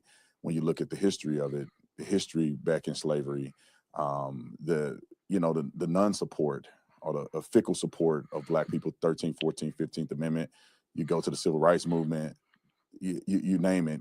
I feel like the Democrat Party has not been sufficient for Black people. And you said you grew up in a predominantly Black area, and if I'm not mistaken, that's the Fort Worth Stop 6 area, correct? Well, I grew up in multiple areas. I went to school at Dunbar High School, Paul Laurence Dunbar, named after famous Black poet Paul Laurence Dunbar. But I went to Paul Laurence Dunbar High School, which was right in Stop 6. We lived in Eastwood, which was down the street with my grandma for a couple years. And it wasn't that we needed to, we had to. My daddy was in my life. My mama was good. Like we weren't poor or anything. It just so happened that we lived in those areas. One reason I went to Dunbar was because we wanted to excel in sports. And so we ended up transferring from Crowley to Dunbar. So yeah, I was living in a lot of different areas, man. We lived in middle class areas. We lived in poor areas. I had a very diverse upbringing. I don't know if you know this or not, but I went to college not too far away from there, Texas Wesleyan University. Oh yeah. I looked you up, man. So that's very close to where you are. Yeah. So before this 2008 that you were just referring to, would you have identified as a Democrat before that? Yeah, I identified as a Democrat, but I wasn't really into politics. It's just growing up Black, you're a Democrat. You know, and Republicans are racist white people. And that's what was, internalized in me as I was growing up. And so That's how I felt. But man, I didn't vote. I wasn't really involved as much. It wasn't until I got to college and I became a cop that I started really thinking like, I need to vote. I need to be a productive member of society. Black people died for the right to vote, and me sitting on the sideline not getting involved in politics is a disservice. So that's pretty much how I started to vote and get involved. Was there a particular moment, or was it an evolution where you were just like, the Republican ideals seem to be more in line with me and who I am? Well, it was an evolution because I grew up, and I would say when I was growing up, I was racist. I didn't really like white people like that. We never was around white people. And I had a very negative connotation. I didn't like police officers. First time I got an interaction with a police officer, I was 8. I got arrested for smoking weed in a vacant house with my cousins. And as an 8-year-old?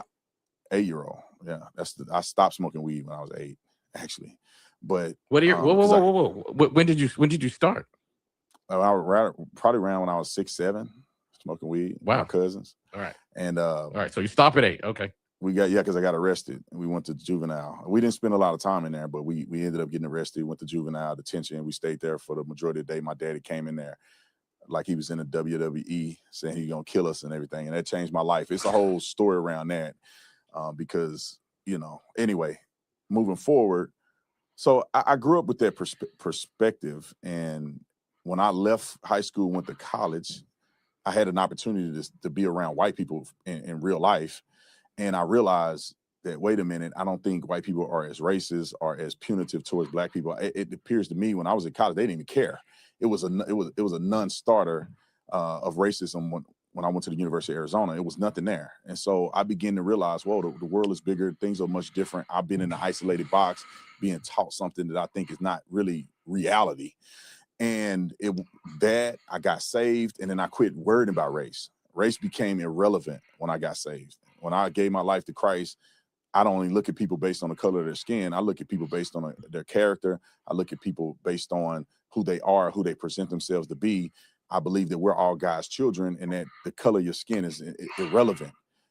And so moving from that point, I get to policing. And then a lot of times the guys that on the police department, they challenge me. They like, hey, do you believe in that? I'm like, no, I don't believe in that. I don't believe in this LGBTQ movement. I don't mind people doing what they want to do with their own time with who they love, but the movement, I don't agree with that. I don't agree with pushing it on people, different things like that. I believe in lower taxes. I believe in, that we were founded on Judeo-Christian values in this nation and that we are a Christian nation that's very tolerable to other religions and perspectives, but we are a Christian nation. All of our founders were believers. Most of our founders were avid believers. Most of our early scientists were believers. So I understood the perspective. I studied Africana studies in college, Black history. Was that your major? That was my minor. I had a thematic minor. So I was studying Africana studies as my minor, but I happened to need 2 classes. So I had to throw sign language in another class in and create a thematic minor. So Gotcha. my minor ended up being thematic, but majority of my minor was Africana studies. So, and where'd you go to college? University of Arizona. Gotcha. Okay. So I hope I'm not getting off topic. That's kind of where it led. No. And being challenged on the police department by some of my friends, and I'm like, I don't believe in that. They're like, well, that's what the Democrats believe. And then for the first time in my life, I actually look at what the Republicans believe because I never even considered them. They were racist white people to me. Then I started looking at the platform. I went to a Trump rally, and not because I supported him, because I wanted to hear what he had to say. I really supported Ben Carson. And then I realized I do agree with these things. I do agree. Right. I love my country and all these other things. And I'm like, I believe I'm more Republican. Got you. And so before that, you were just Democrat by default. This is what I grew up around. Yeah. I didn't really explore anything else. I was just birthed into this. Here I am as a Democrat. Yep. Okay. So recently I've become aware of your work. And I wasn't really aware of you up until recently and have been following you and paying attention to some of the things you've been saying, posting, et cetera, et cetera. And there are a few questions that I'd like to ask you about some of the messages you have. Now, I want to be very, very clear. I do not agree with a lot of the things that you say. But in my opinion, that's perfectly fine. People can disagree. You're allowed to have whatever opinion you'd like to have. I'm allowed to have whatever opinion I'd like to have. But I'm a psychotherapist, and I've been a psychotherapist for 20 years. So I hear things through a very particular lens as a result of being a psychotherapist and the experiences I've had through those 20 years. And that has led me to want to ask you a few questions about some of this content. Are you okay with that? 100%. Okay. Because one of the things I'd like to start with, are you familiar with the term naive reality? I can deduce what it means, but I'm not familiar with that specific term scientifically. Well, so I want to use the term clinically. Like some of the terms that we use, I want to use the term clinically, and it's the psychological phenomenon when people believe their own perception of reality is the only objective one.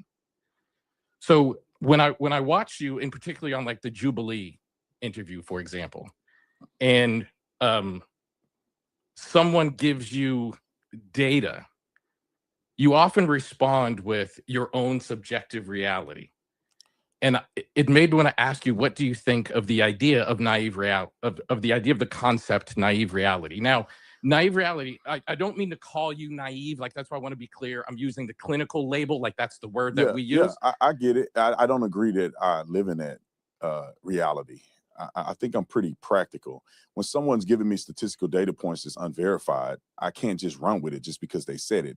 And if you look at some of the Jubilee footage, people were claiming all kind of things and they got fact checked and they were wrong. Some of the things that they said about Booker T. Washington, the guy who said he was an educator, and it lied about, flat out lied or had not necessarily mixed up statements from Booker T. Washington book Up From Slavery. And then he goes and says it, and I can't go and verify it on the spot. And when others bring up statistical data points from studies that I haven't been able to verify, it's impossible for me to go and make an argument about something that's unverifiable. And I think that you would know in any argument that you would make or any discussion that you would have, if I come up and give something that you can't validate or verify, you either concede to it or you say, look, I object to the premise. I have education that leads me to believe certain things that's counter to things that was presented during the show. And I expressed that. I don't think that my reality is the only reality. I know a lot of people, I got a lot of friends that don't agree with me. People forget I'm still Black. My whole family is Black. And we don't always agree. We have spirited discussions on certain things. I don't think my dad agreed with some of the things that I say. I think he agreed with most of it, but we have spirited discussions on this. I don't live in an echo chamber where I'm the only one that have a reality that everybody has to bow down to. And so I just disagree. And I think it's fine for us to disagree. The problem that I do have is when people say that somehow I'm not Black because we have a difference of agreement, or somehow I can't handle the truth, or I hate my own skin and I'm a sellout Uncle Tom bootlicker because I have a difference of opinion. In reality, a lot of Black people have a difference of opinion. We're not all monolithic in our thought process. I think Thomas Sowell has a very different perspective than other economists who are Black. We go down the list, our current, and I would say one of the most honorable Supreme Court justices, Clarence Thomas, I bet him and Thurgood Marshall have a difference of opinion. I don't think either one of them are invalidated because of their opinions.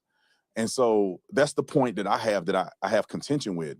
A lot of things that I said on there was based on evidence, based on research, and based on my own lived experience.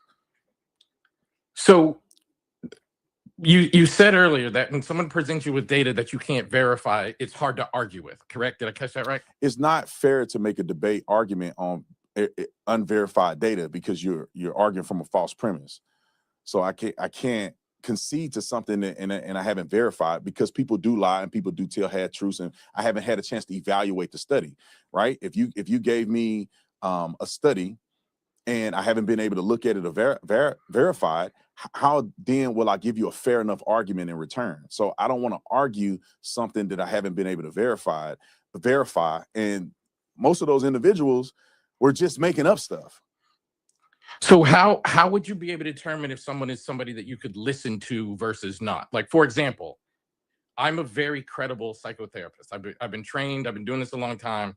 So if I said something, and I'll just give you an an irrelevant point that will be accurate, but irrelevant point. If I said to you, the counseling field was created in Boston, Massachusetts by a group of individuals that wanted to help people find job placements. That's a fact. I'm going to guess you didn't know that because you're not a trained psychotherapist. Like, at what point do you say, I can listen to that data point, even though that's the first person I've heard say that data point? I don't have to go fact check it. I can listen to that data point. Yeah. So just when it comes to you, I think you may be credible, but I think you are biased. And the reason I say that is because of some of the critiques you've had of me in previous videos without even meeting me or knowing me or interviewing me. You made some suggestions about who I was, and I thought it was unfair. However, if you make a statement of fact, I don't have a reason to believe that it's different because I don't have any basis to argue it. Like, for instance, you gave me that statistical data point, or not data point, but you gave me that factual reality. I have not read or heard or have any reason to doubt what you said. Now, if you said that counseling and therapy was generated to make sure Black people will never make it in life, then we're going to have an argument about it or a conversation about it, because that does not seem to be practical in reality. And I've never heard it, and I've never heard anybody argue that.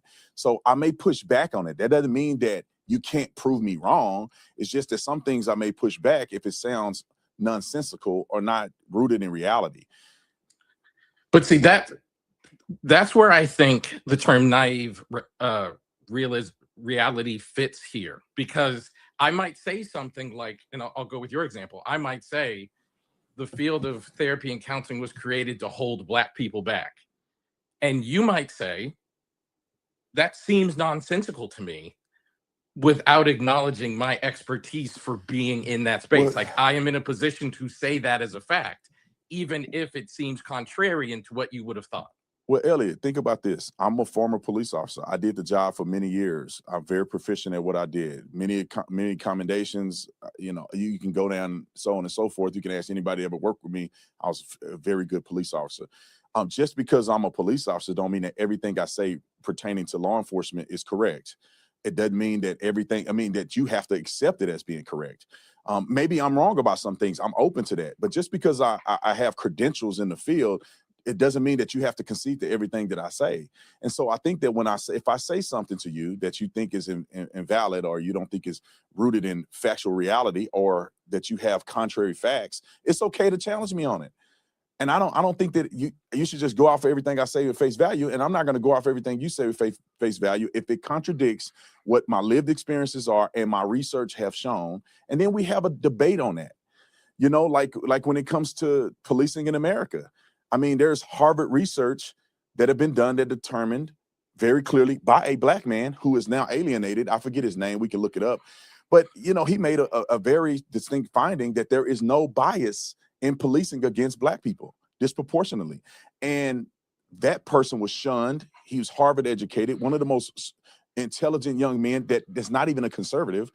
And when he makes statements like that, coupled with my lived experience as a police officer, I begin to realize, well, maybe, just maybe, people are projecting a reality on law enforcement that's not necessarily true because of their own biases. So you have statistical data and research that contradicts some of the research that the gentleman presented to me on Jubilee. I think his name was Ronald Fryer. I think it's Ronald Fryer. I think his name is. But anyway, people can look that up if they want. But see, that's the interesting thing, which is why I'm so interested in talking to you about these points, because when you say those kinds of things, like there's a Harvard researcher that says X, Y, or Z. I'm going to be very honest with you. I did a year, because you're familiar with this area. I did a year working with and training and riding out with the Arlington Police Department as a clinician, teaching them how to talk to, you're probably familiar with the Victims Assistance Unit. So teaching them how to talk to victims of violence crime. I did all of those experiences. I'm very aware with certain research, and I'm very aware with police biases. If I present information to you, there's something about you that holds on to your already held idea. Not really. I mean, let's do it. We'll do a point now. I mean, what did you observe when you were on the ride along? Did you observe racial biases?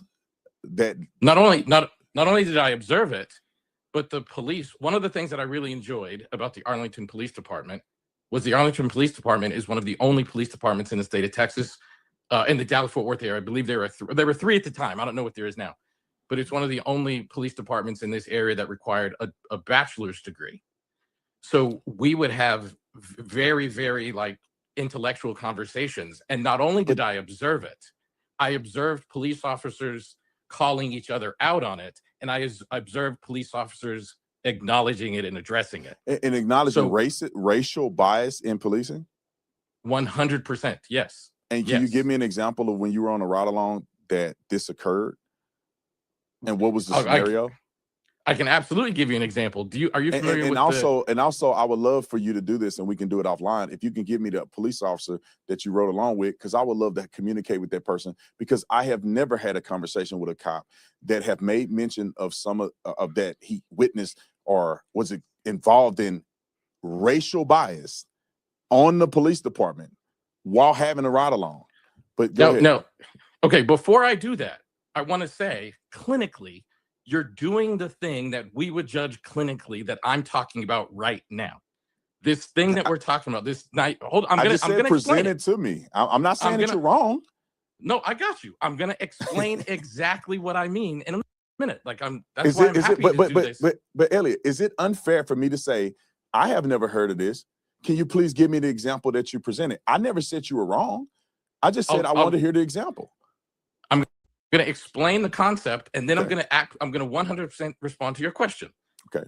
Because the concept, right? This idea that we're talking about here, this like reality thing, this naive reality, it's usually held by people that are in authoritarian positions, that their identity is attached to their position, and they're getting social rewards for holding that position. When that happens, hold on, I'm going to make this point, and then we're going to respond to you. When that happens, your brain, not you, Brandon, but like the human brain experiences a threat. They experience like the conflict to my previously held idea, not as a new idea. They experience that new idea as an existential threat. Because if I accept that thing to be true, then a lot of my other arguments fall apart. But Elliot, can I interject? I think you're alluding that this is me. I don't have an attachment. I'm not a police officer anymore.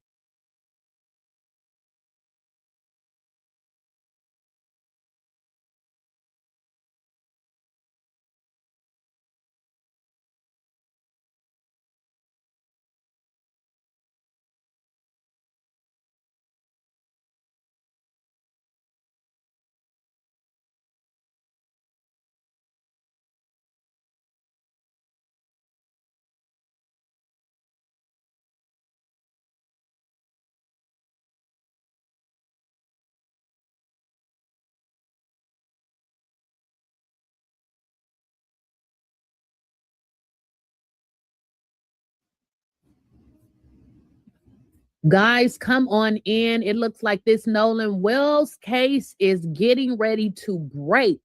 When I tell you that Javon has clapped back at these lying ass friends, we got to get into it. Y'all, let's get into it. Okay. I am reviewing this particular video right here by Officer Race Batum Tatum. It is Nolan Wells' friends just answered the questions everyone was asking. Now listen, we're gonna get into it because you see this little comment right here, honey. Javon was in the comments, but let's get into what these lying friends said that had Javon heated to the max. So I want to figure this out. Explain to me, because a lot of people are still online saying that they find it to be incredibly suspicious that Nolan left his phone. Can you explain, did Nolan ask you for his phone back when you guys were leaving? Was it not a part of the conversation? Was Nolan the only person that left his phone on the boat? Can you guys walk me through that idea? So I can go ahead first and say, nobody has their phone in the water. Even when you jump in a pool, do you have your phone? Like, no, you don't. You're not gonna. Nobody has their phone in the water. That is a lie right there. We saw people taking pictures in the water, but the fact that he wants to say nobody has their phone in the water, I'm always in water. And guess what? I have my phone. Gonna bring your electronic in the water. So what everybody does is they stick their phones on the dash of the boat and they forget about it because you don't have good service. You can't even send a picture through from Horn Island to like somebody else. And so they put it on the phone. And even as teenagers, we don't really get on them. We go out there and we conversate and we see a bunch of people that we usually don't see on a day-to-day basis, that we graduated high school with, guys that graduated before us. You know, it's a big meeting, like seeing all your friends that you haven't seen in a while. And so whenever we were coming back in, he didn't even think about grabbing his phone. He never asked about his phone along with. Who is not thinking about their phone? We have our payments in our phone. We can use our phone to pay different things. So the fact that he's making it seem like no one is thinking about their phone, listen, I go to the spa to relax. And that is where you should put your phone up. People do not, never depart from their damn phone. With 5 other people that also left their phones on the boat, and we had to wait at the boat launch for them to come and pick them up, including Javon. I mean, Javon left his phone on our boat. Okay, that's when the shit hit the fan. He said Javon left his phone on our boat. And baby, we finna get into what Javon said. Javon said, I was never on that boat. Dude, like y'all stop, bro. It's sick. I'm NGL. What does that mean? My phone was only placed on that boat. I literally rode with my parents and friends. What is Javon saying, people? What is really going on? This case is breaking down. We're going to rewind it again because Javon was not trying to hear that. And he said, stop lying on me. Stop the lies. I feel like, listen, everybody is going to start telling. If they think that they're going to get away with it, they ain't. You are not going to get away with it. Even Javon is sick of y'all lies. Javon said, stop the lies. Why would they say that Javon had his phone on their boat? Oh, they're trying to say, oh, another black boy had his phone on our boat and he's still alive. With us 2 weeks prior to the 4th of July at Horn Island. Yeah. With no one out there. If we had any intention to hurt no one at the island, why would we do it on the 4th of July with thousands of people out there? I mean, oh, that's, yeah, okay. So he said, listen, we were with Nolan on Horn Island a week before the 4th. If we wanted to kill him, why would we wait until the 4th of July? This, when people start giving you scenarios,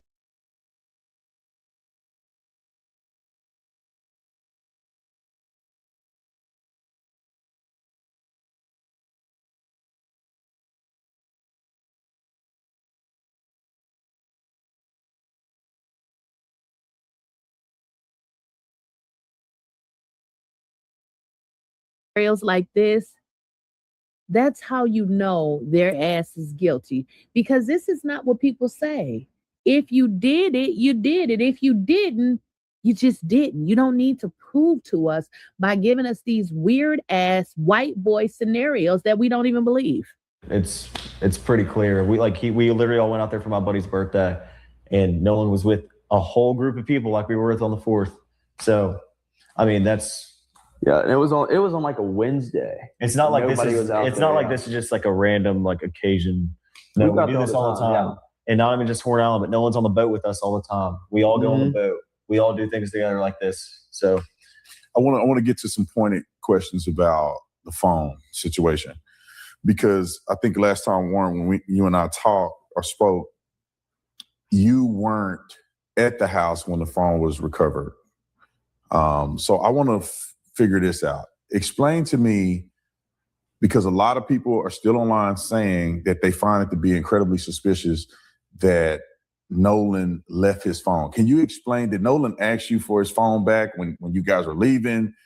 Was it not a part of the conversation? Was Nolan the only person that left his phone on the boat? Can you guys walk me through that idea? So I can go ahead first and say nobody has their phone in the water. Even when you jump in a pool, do you have your phone? Like, no, you don't. Yes, there are many different cases, clear, plastic, waterproof. Yeah. You're not going to bring your electronic in the water. So what everybody does is they stick their phones on the dash of the boat and they forget about it because you don't have good service. You can't even send a picture through from Horn Island to like somebody else. And so they put it on the phone. And even as teenagers, we don't really get on them. We go out there and we conversate and we see a bunch of people that we usually don't see on a day-to-day basis, that we graduated high school with, guys that graduated before us. You know, it's a big meeting, like seeing all your friends that you haven't seen in a while. And so whenever we were coming back in, he didn't even think about grabbing his phone. He never asked about his phone, along with 5 other people that also left their phones on the boat. And we had to wait at the boat launch for them to come and pick him up, including Javon. I mean, Javon left his phone on our boat. Yeah, Javon. Including Javon.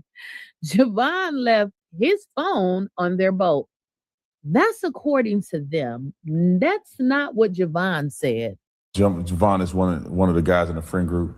Yeah. If I'm not mistaken. Javon's a friend of mine, friend of ours, like not as tight as Nolan. Javon's in the class under me in school, and he's a friend of mine. But just like a lot of our other friends, Javon's our friend. He left. All right, let's get to the purpose of this video, guys. Let's get to the purpose of this video. Javon did not like those comments, guys. In fact, Javon has clapped back.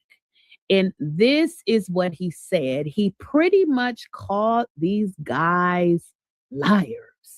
And he said, bro, y'all need to stop it. It's sick. Why would Javon say that? He's basically calling them a liar. Well, this, it's not like we didn't, already say that they were some damn liars. But what do you guys think about this? I feel like Javon may start to remember some things. Not only Javon, there's going to be plenty of people that's going to start to remember stuff. Because why did they have to lie and say, well, Javon left his phone on the boat as well? Javon, he's still living. The Nolan Wells case is getting ready to break. Listen, we stand on their necks, okay? We are stand on their necks. Somebody is going to break. Somebody going to not get guilty, but somebody is going to start to remember some things relatively soon. Relatively soon. Y'all let me know what y'all think in the comments. Don't forget to like the video. Don't forget to share, subscribe, and I will catch you guys in the next one.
Hey, you guys, a new update in the Nolan Wells case, all right? And this one might actually shock you. Do you know that Warren's mama was on her island when all this mess was going on, even when their boat was sinking and they had to get towed? Y'all, let's get into this because this thing is ramping up and it looks like stories are falling apart. However, Warren has admitted on video that his mama was on her island when all was going on. This also explains, in my opinion, why Judge Ashley Cole came out swinging with the truth, because how much, or her version of truth, because how much did they really see? Did they really know? And did they help coordinate? Now, if you don't know, I did another video where I actually outlined the evidence of the fact that they were still standing on Horn Island when they called Cito. The GPS coordinates they gave, you remember the operator Vicky was like, "Are you grounded? What's going on?" And they were like, "No, we're in 31 feet of water."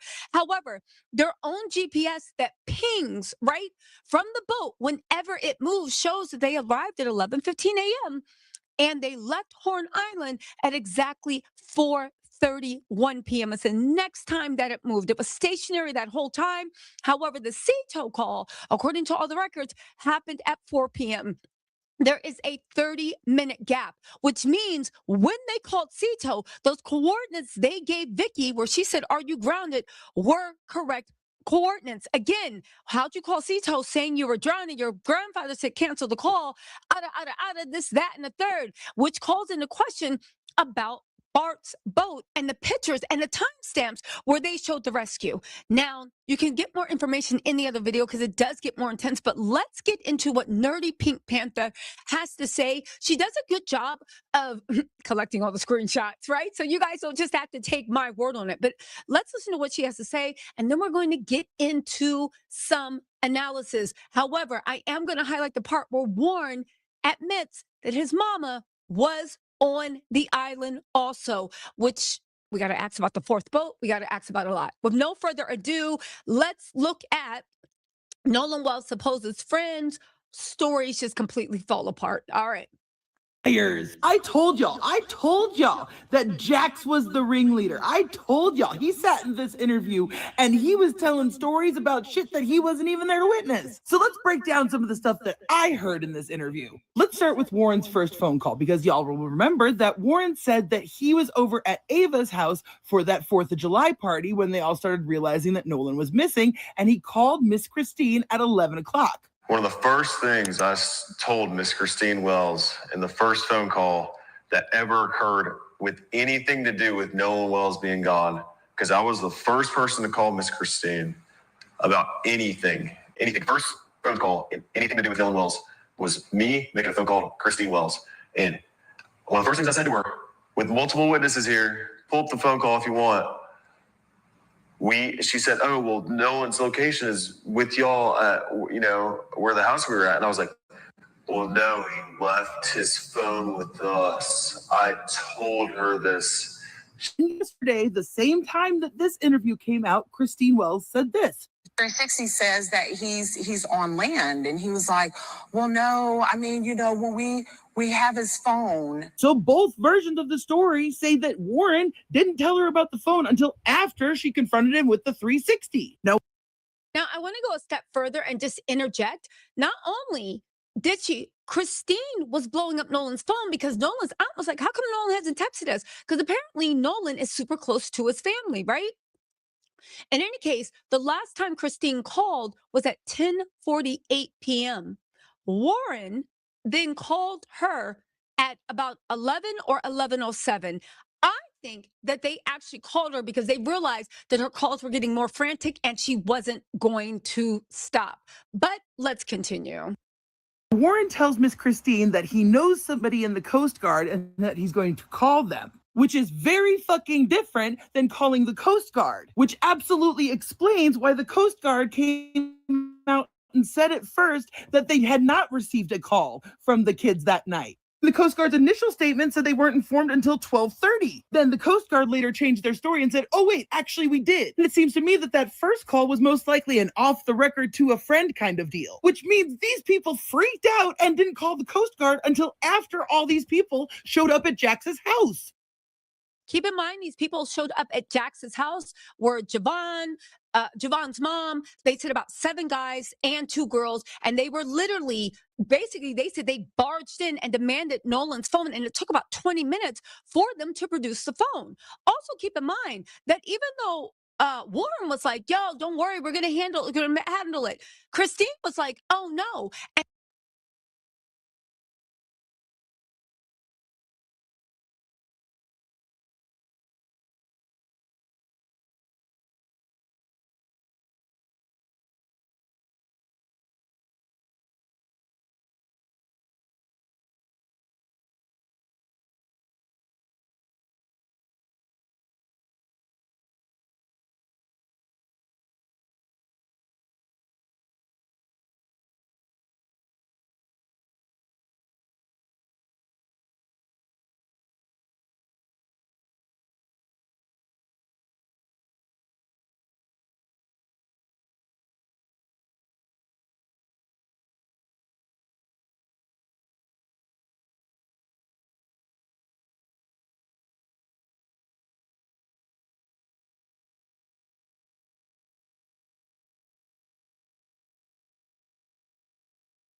Objectively, this is going to be the worst video I've ever had to make, but morally, it is our obligation to push past our own comfortability and actually head on face.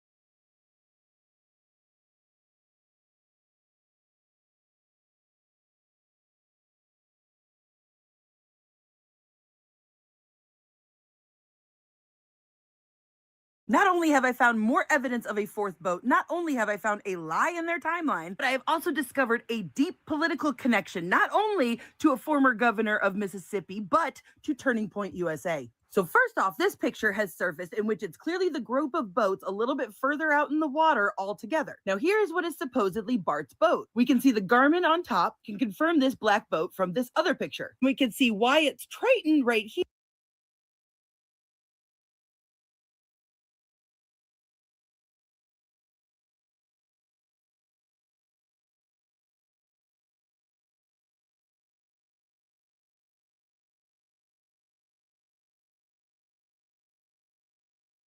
Not only have I found more evidence of a 4th boat, not only have I found a lie in their timeline, but I have also discovered a deep political connection, not only to a former governor of Mississippi, but to Turning Point USA. So first off, this picture has surfaced in which it's clearly the group of boats a little bit further out in the water.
The Triton.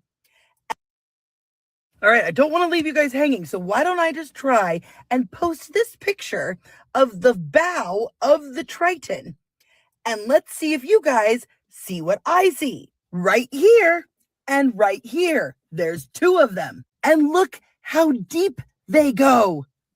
Maybe that's why Wyatt started freaking out and called 911 when they said they were going to go over and search the boat. Don't worry, I'll be back to talk about it and elaborate and go over some new timeline stuff tomorrow. But I should also mention that they are designed to hold fish. Guys, I have tried 3 fucking times to show you guys what I found and what... Guys, I have tried 3 fucking times to show you guys what I found and what they were hiding on the boat. Straight up, I was wrong about my theory about the Triton. The Triton was definitely there the whole time. It's the same boat. It's Jerry's boat. But I figured out what they were hiding, and they won't let me show you. And this is just so frustrating, and I'm tired. I just want to stop for the night. So it looks like you guys will have to wait till tomorrow. Hopefully you'll see this video. Guys, I have tried 3... Where we had left off, Warren had already called Miss Christine, and then they somehow ended up at Jax's grandparents' house. Oh, these little liars. I told y'all that Jax was the ringleader. I told y'all. He sat in this interview and he was telling stories about shit that he wasn't even there to witness. So let's break down some of the stuff that I heard in this interview. Let's start with Warren's first phone call, because y'all will remember that Warren said that he was over at Ava's house for that 4th of July party when they all started realizing that Nolan was missing, and he called Miss Christine at 11 o'clock. One of the first things I told Miss Christine Wells in the first phone call that ever occurred with anything to do with Nolan Wells being gone, because I was the first person to call Miss Christine about anything. First phone call, anything to do with Nolan Wells, was me making a phone call to Christine Wells. And one of the first things I said to her, with multiple witnesses here, pull up the phone call if you want. She said, oh, well, Nolan's location is with y'all at, where the house we were at. And I was like, well, no, he left his phone with us. I told her this. And yesterday, the same time that this interview came out, Christine Wells said this. 360 says that he's on land, and he was like, well, no, I mean, when we have his phone. So both versions of the story say that Warren didn't tell her about the phone until after she confronted him with the 360. Now, Warren tells Miss Christine that he knows somebody in the Coast Guard and that he's going to call them, which is very fucking different than calling the Coast Guard, which absolutely explains why the Coast Guard came out and said at first that they had not received a call from the kids that night. The Coast Guard's initial statement said they weren't informed until 12:30. Then the Coast Guard later changed their story and said, oh wait, actually we did. And it seems to me that that first call was most likely an off the record to a friend kind of deal, which means these people freaked out and didn't call the Coast Guard until after all these people showed up at Jax's house. Which would explain why in the course of this interview, it went from Warren called the Coast Guard to we did. Now, when the subject turns to how the family got the phone back from these boys, you'll notice that there was a couple slip-ups. Warren, you weren't at the house, and so you weren't there when they came to get the phone and all that. So now remember, Warren just said that he wasn't at the house when the phone was got. And then Morgan talks about getting a phone call from one of the people in Christine Wells' group. And how did they get the phone back? So I got a call from a kid we went to high school with. He called me just asking me questions. He saw people posting on Snapchat, like the picture that was circulating. Except this picture wasn't posted until July 5th. Well, how could this picture have been circulating on Snapchat that night? But let's continue. And he called and he was asking questions. He was like, where's Nolan? When's the last time y'all seen him? And then he was like, so where are y'all at? And I told him, I said, we're at Jax's house. And then Warren got on the phone, and I don't know. So they come to my house, right? And they kind of hold on before we get there. Was it confrontational or was it just trying to find? It was confrontational already. Wouldn't y'all agree? He was 110%. He was very confrontational. And when did this was this on the night of the 4th or the next this day? was the night when this was before they came and got the phone. So this is the night of the 4th, yes. You guys are missing a part of the story. How did you get from Ava's house to Jax's house? Because Miss Christine is watching you guys on the Life 360. So suddenly she's seeing the phone leave one location and go to another. Of course I would be upset. And now all of a sudden Warren is there when the phone stuff starts happening. He's listening to the phone call. Now I need y'all to remember that Warren also said that the phone was in his truck on the first conversation, as we have from this report. Meaning if we were to believe Warren that he was not there when everybody showed up looking for the phone at some time in between 11 and 1 a.m. So then that would mean after they heard this angry phone call, Warren gets the phone out of his vehicle and puts it in Jack's house and then leaves. There's probably like 10, 15 people in my house I don't even know. And they're all up in our faces, going crazy, asking where Nolan is, and we don't know. And finally they get into Wyatt's face and they're like, "Where's your boat? Where's the boat at?" Demanding his address. Demanding his address and stuff like that. And he finally ends up giving it to him. We give them the phone. They have the phone at this point. Then they get the address to his house. Then they go to his house. And they're searching all over his boat, what I heard and stuff like that. Well, anyways, I don't really know much about that. But they come back to my house at around 1 o'clock in the morning. We called law enforcement. I was with Wyatt at the time after we left Jax's house that night. I was with Wyatt, and one person we were with saw that their location was headed towards Wyatt's house. And so Wyatt got on the phone with 911 and was like, "Hey, these people are on the way to my house or already at my house. My mom and my dad are there alone, and they know nothing about this." But Wyatt's mom actually, when they were looking at the boat, they were actually walking from the boat, and she came out and started talking to them. Okay, so let me get this straight. Wyatt, Morgan, and Jax were all together. Warren was gone for some reason at this point. 10 to 15 people just barge into your house. Don't know why your grandparents weren't around. That might explain some things, huh? Guess y'all had the house all to your fucking self that weekend. But then they ask Wyatt for his address so that they can go look at the boat. Wyatt gives them the address. They start heading over there. Wyatt and Morgan get into a car and leave Jax's house. Somebody else that you were with that we aren't hearing about is tracking someone else's phone. I don't know if it was somebody who was with the group that they had access to, or if they were tracking Nolan's phone and they saw it was heading to Wyatt's house. And even though Wyatt gave them the address, and instead of calling his parents, he calls 911 and tells them, "My parents don't know anything about that's going on. Can you send police over there?" Now, mind you, it was about half an hour after being on the phone with Warren that Christine was able to actually call and report him missing. But she was having to go back and forth and go down to all these different agencies because nobody would fucking help her. And frankly, I want to know why all of this confrontation was left out of the fucking report.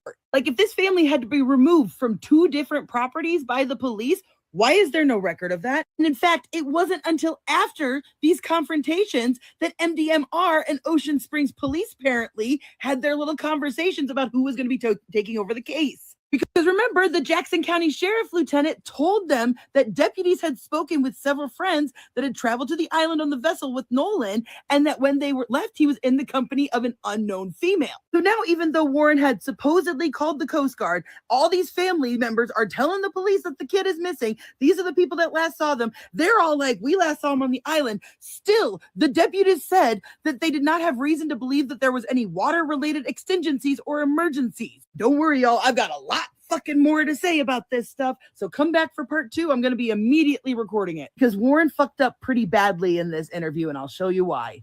Oh, these little liars. I told y'all that Jax was the ringleader. I told y'all. He sat in this interview and he was telling stories about shit that he wasn't even there to witness. So let's break down some of the stuff that I heard in this interview. Let's start with Warren's first phone call, because y'all will remember that Warren said that he was over at Ava's house for that 4th of July party when they all started realizing that Nolan was missing, and he called Miss Christine at 11 o'clock. One of the first things I told Miss Christine Wells in the first phone call that ever occurred with anything to do with Nolan Wells being gone, because I was the first person to call Miss. Oh, where we had left I am about to wipe Evil Murr's smile clean off his face because this man is a joke. So yesterday I was playing with the contrast in this picture to try and get a better picture of the pattern on Morgan's swimsuit. I realized that half of this picture is not changing at all when I play with the shadows, which is an indicator to me of a photograph being altered. So then I started scrutinizing this picture because why would I ever have reason to doubt it before? And then that's when I noticed this boat seam underneath all of their legs. You can almost trace it all the way until you get to Nolan. Not only are these creases in different places, but there's no shadow, nothing underneath his legs here. In fact, if you look really closely, make sure your brightness is turned all the way up, you can see a seam right here that just stops. And that would connect over here. Then I saw in between this elbow here, look, there is so much fabric that's supposedly his shorts, not to mention a very intimate hand placement. I mean, that elbow is going all the way up to them hips. And then look, in between Morgan's legs, like, why does this shadow suddenly stop? You can see a seam here and then nothing. And then look at the way Nolan is holding this can. Got one finger like over the lid, but the can looks really like wide. And then his thumb is on the other side of the lid. Like, how would you hold something like that? Now look at this half of the picture. Notice how Nolan's head is casting a shadow going to the left. Same with Eric here. Head casting shadow to the left, which means right where I am on the screen would be the direction that the sun would be coming from. And yet his shadow is going straight down and his shadow is going straight down and to the right, implying that their light source, their sun, is coming from over here. So is this picture fake? Then I started looking at the photos that they gave to Officer Tatum. Why is Nolan a giant? He and Jax are literally almost the same build and height. And I understand that perspective's a thing, but not when they're this close to each other. Not when the camera is right here. And look, same problem with this one with the shadows. Shadow going this way, shadow going this way, shadow going this way, shadow going this way, shadow going straight up and down, shadow straight up and down, straight up and down, straight up and down, straight up and down, to the left. And this jacuzzi tub looks normal at first until you zoom in. First off, why is his elbow blending into his hat? Why is his chest an outie? And whose fucking face is that? Because that looks like AI tried to recreate this guy. This is another picture of Nolan with them. And I'm like, why does his eyes look swollen shut? Why his neck is big as his head? But get ready, folks. I'm about ready to blow their little he wasn't on the Triton picture out of the fucking water. Because right here is Morgan's swim trunks. You can see his like beads here, his glasses, his hat. But I couldn't figure out what the hell was going on in this picture. Then I was comparing these two videos and I realized, oh wait, it's a visor. It's a visor hanging off of this. See, there's the bill and like the little like part there. But as I was comparing these two pictures, something fucking hit me. Look at black part, metal, white plastic, metal, visor. Black part, metal part, white plastic, no metal pole. Look at the steering wheel. The steering wheel has this like white flap thing that's going on here. What? No white. But look, there's the door. There's the door. What's going on here with this leg? I don't know. Now, do you guys see it? Can you see it? Vertical bars, horizontal bars, vertical, horizontal. And it's not just that the vertical bars are missing. There is no horizontal bar like right here. But not only that, y'all see how there's like this curved bar here? Where's the bar in this picture? It should be going right next to the hat. Like, right. Now, as a follow-up to my last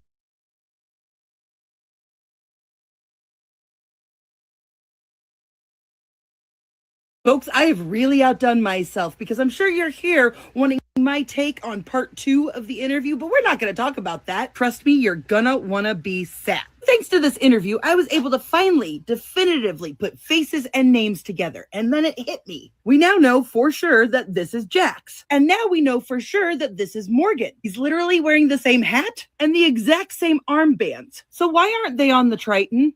A very unique blue swimsuit and an orange and yellow swimsuit. And now, thanks to Officer Tatum, we finally have a very clear video of them calling for the CETO. And I don't see an orange swimsuit anywhere. I don't see a paisley swimsuit anywhere. So where are Jax and Morgan on this boat? We see what looks like Jax cuddling up to Katie on Bart's boat. So is this Bart over on their boat? Because here he was in that video handing out beers from his boat, and the sunglasses and the hat look the same. But what if it's not? Just stick with me. I'm going to come back around to it. Because now I want to talk about Warren's 17-year-old brother, Carter. Carter, who we know got into a fight with someone and put someone in an armbar on the shore. Carter, who Warren said he told to come over and hang out with all of them and chill out. Carter, who practices Brazilian Jiu-Jitsu. Notice the hand placement. And if you're like me, I had to go look up and see what an armbar exactly is and how it is done. And oh, look at the placement of that arm. Yeah. Now this seems to me like it definitely could be Carter. Picture was just taken in December. So the haircut, the hairline, the body type, all of it. We also know that the person in the red shorts were on the shore when the fight happened. Now, y'all remember this picture, the Katie Snapchat pictures? Well, I brightened it up. All I did was just pump up the exposure, nothing else. And look in the background here.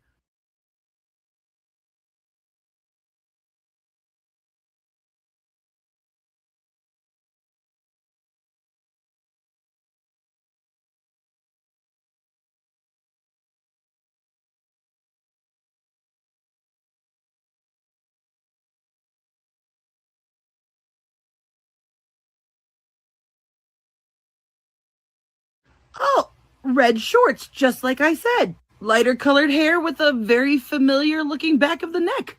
Now, of course, I'm not saying whether this is or isn't Carter. Boy, this wouldn't look good for anybody if this is Carter on Katie's boat at 6:02. But you know, one underexposed, blurry picture a smoking gun does not make.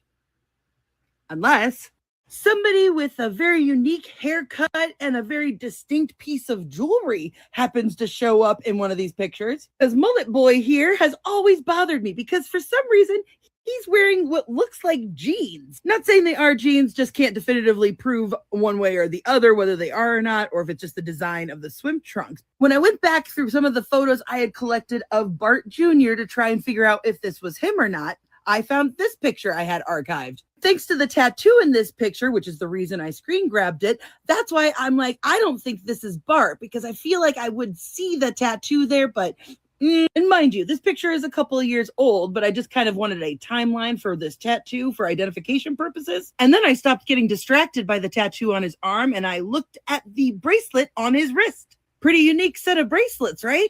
I mean, hopefully by now you've figured out where I'm going with this. Why, what a unique set of bracelets.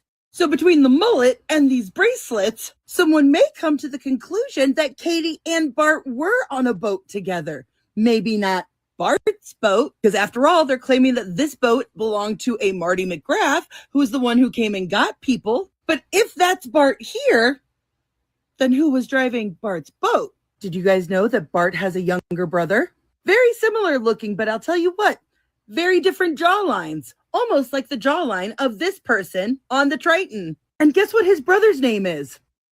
Brooks.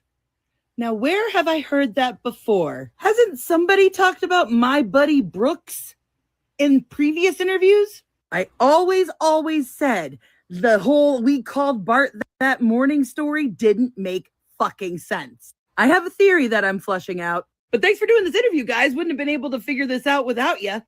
But you know, since we're all liars and grifters, what do you mean it's a quote from a mob movie? Because if you don't do that, once you're in court, now you just can't leave. Now you just can't leave. Maybe if you're trying to convince the general public that these boys are innocent, don't quote a mob movie in which they then beat up a bunch of bikers at a bar. And it seems quite obvious to me that this lawyer, instead of, presenting evidence that would help exonerate them in the public eye, like showing the actual security cam footage of when they came home or the text messages with Katie. No. Instead, we're going to keep it focused on race, which you can see by this clip. People are pushing the narrative of, oh, this is a race thing.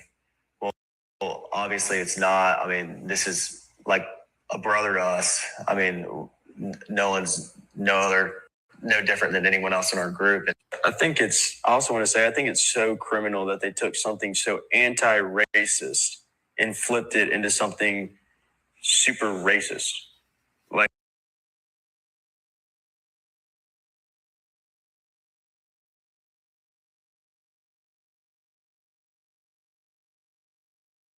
they took, this is the definition of anti-racism. I mean, that We did not look at Nolan any different than I looked at him, or even you. Okay, first off, that even you was wild. It's quite clear from that sentence that Jax has never had an actual conversation about racism in his entire life. I was friends with a black person. That's the most anti-racist anybody's ever been. This situation was the most unracist thing that's ever existed. It's the media. They're the ones making this racist. No, you don't understand what that means. It means your story doesn't hold water, and when people called you out on it and called out the investigation on not even investigating, that is systematic racism. It's very, very clear to me that the lawyer is the one telling them to keep the focus on race. Because you can see the lawyer and the gears in his head turning and nodding and agreeing along with all of the racial stuff. And you can see him kind of being like, yeah, okay, that's what I'm saying. Yeah. So it's very clear that that was one of the bullet points that the lawyer told them to hit home over.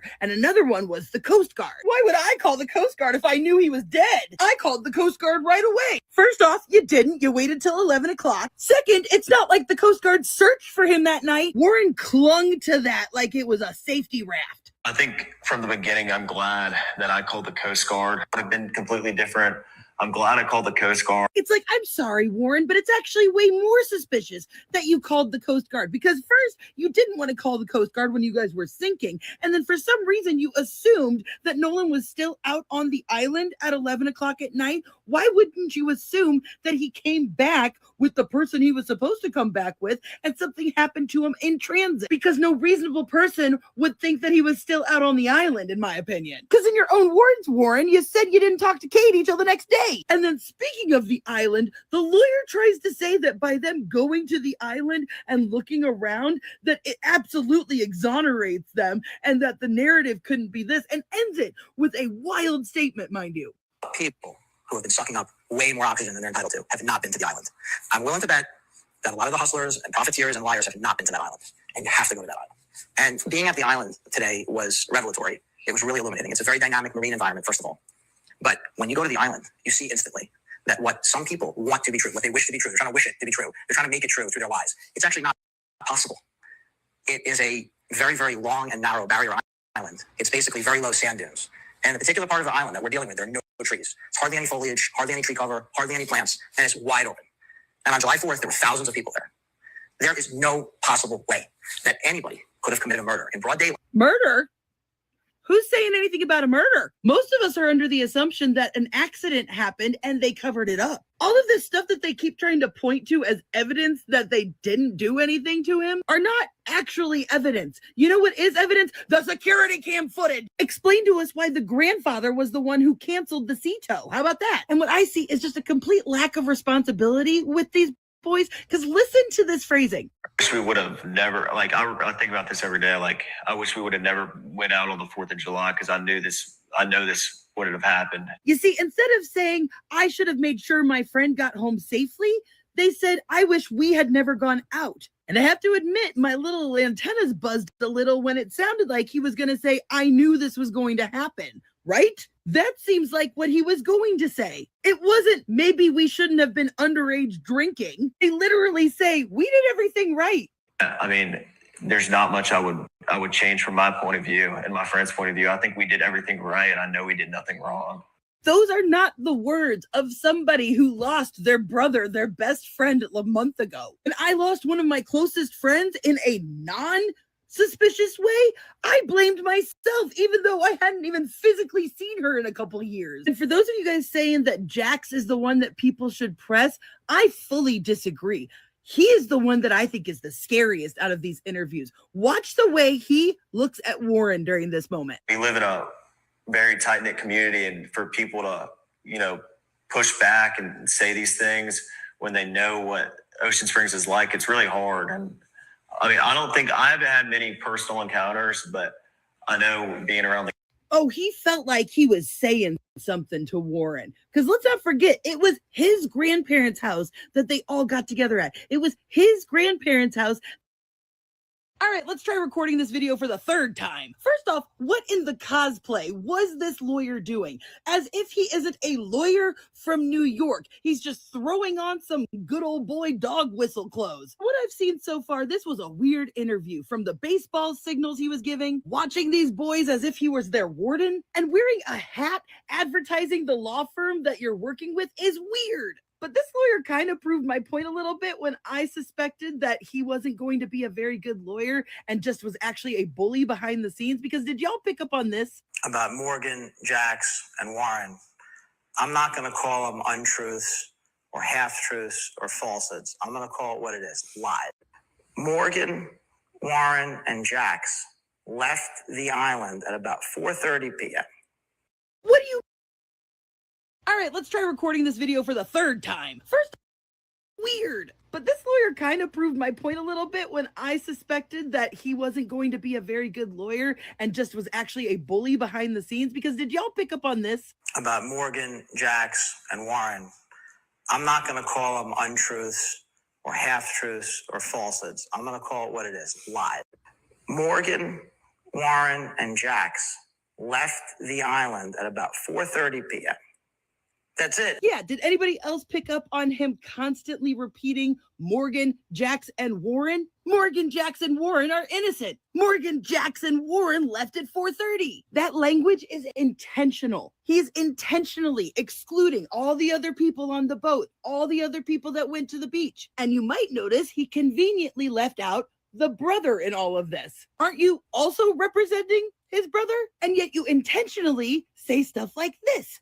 Morgan, if you lied about Jax, if you lied about Warren, we're going to get you. And you're going to be hauled into court. You're going to be held accountable. And it's going to be very painful. And what I would say to the people who have done that is, now's your chance. If you want to apologize and retract before you find yourself in court, you should probably do that now.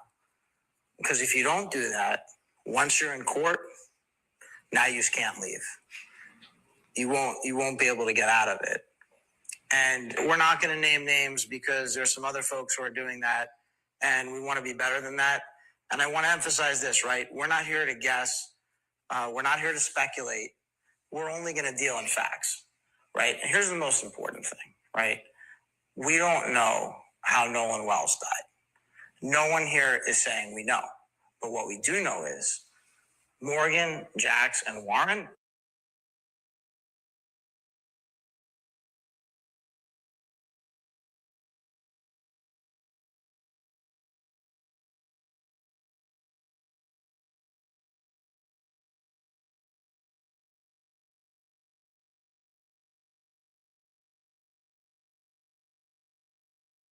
Two videos in one day, I must be a mad woman. With only 4 minutes of this video for me to work with, watch what I've noticed. Keep your eyes on this one and Warren, okay? Watch right after the first question. What is your thoughts on that phone call to Cito? Some people have gone out.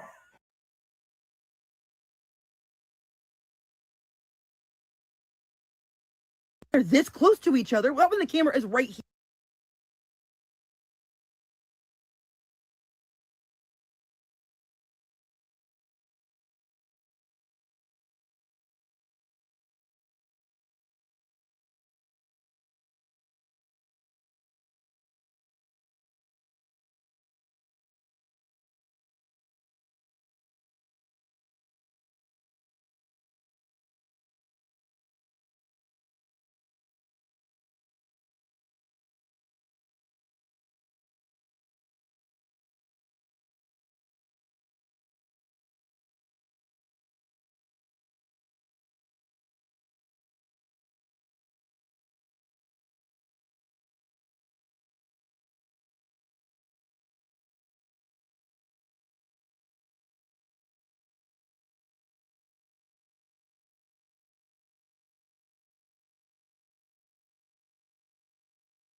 Time for a history lesson. But the crazy part of this story was when he got into West Point in 1932, he's fair-skinned, so they didn't know his race. So when he arrived, they realized that he was mixed, and which meant he was black.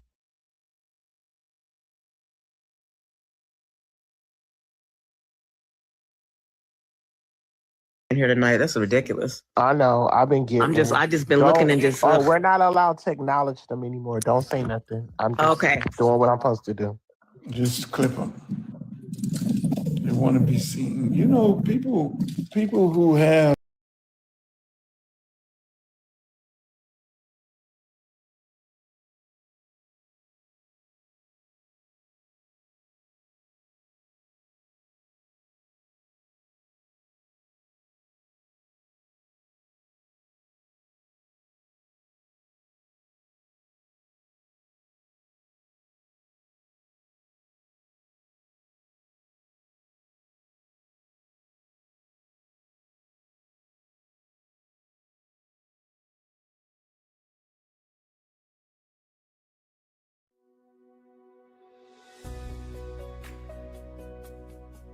Looking for a K-12 education that goes beyond the textbook, right from the comfort of home?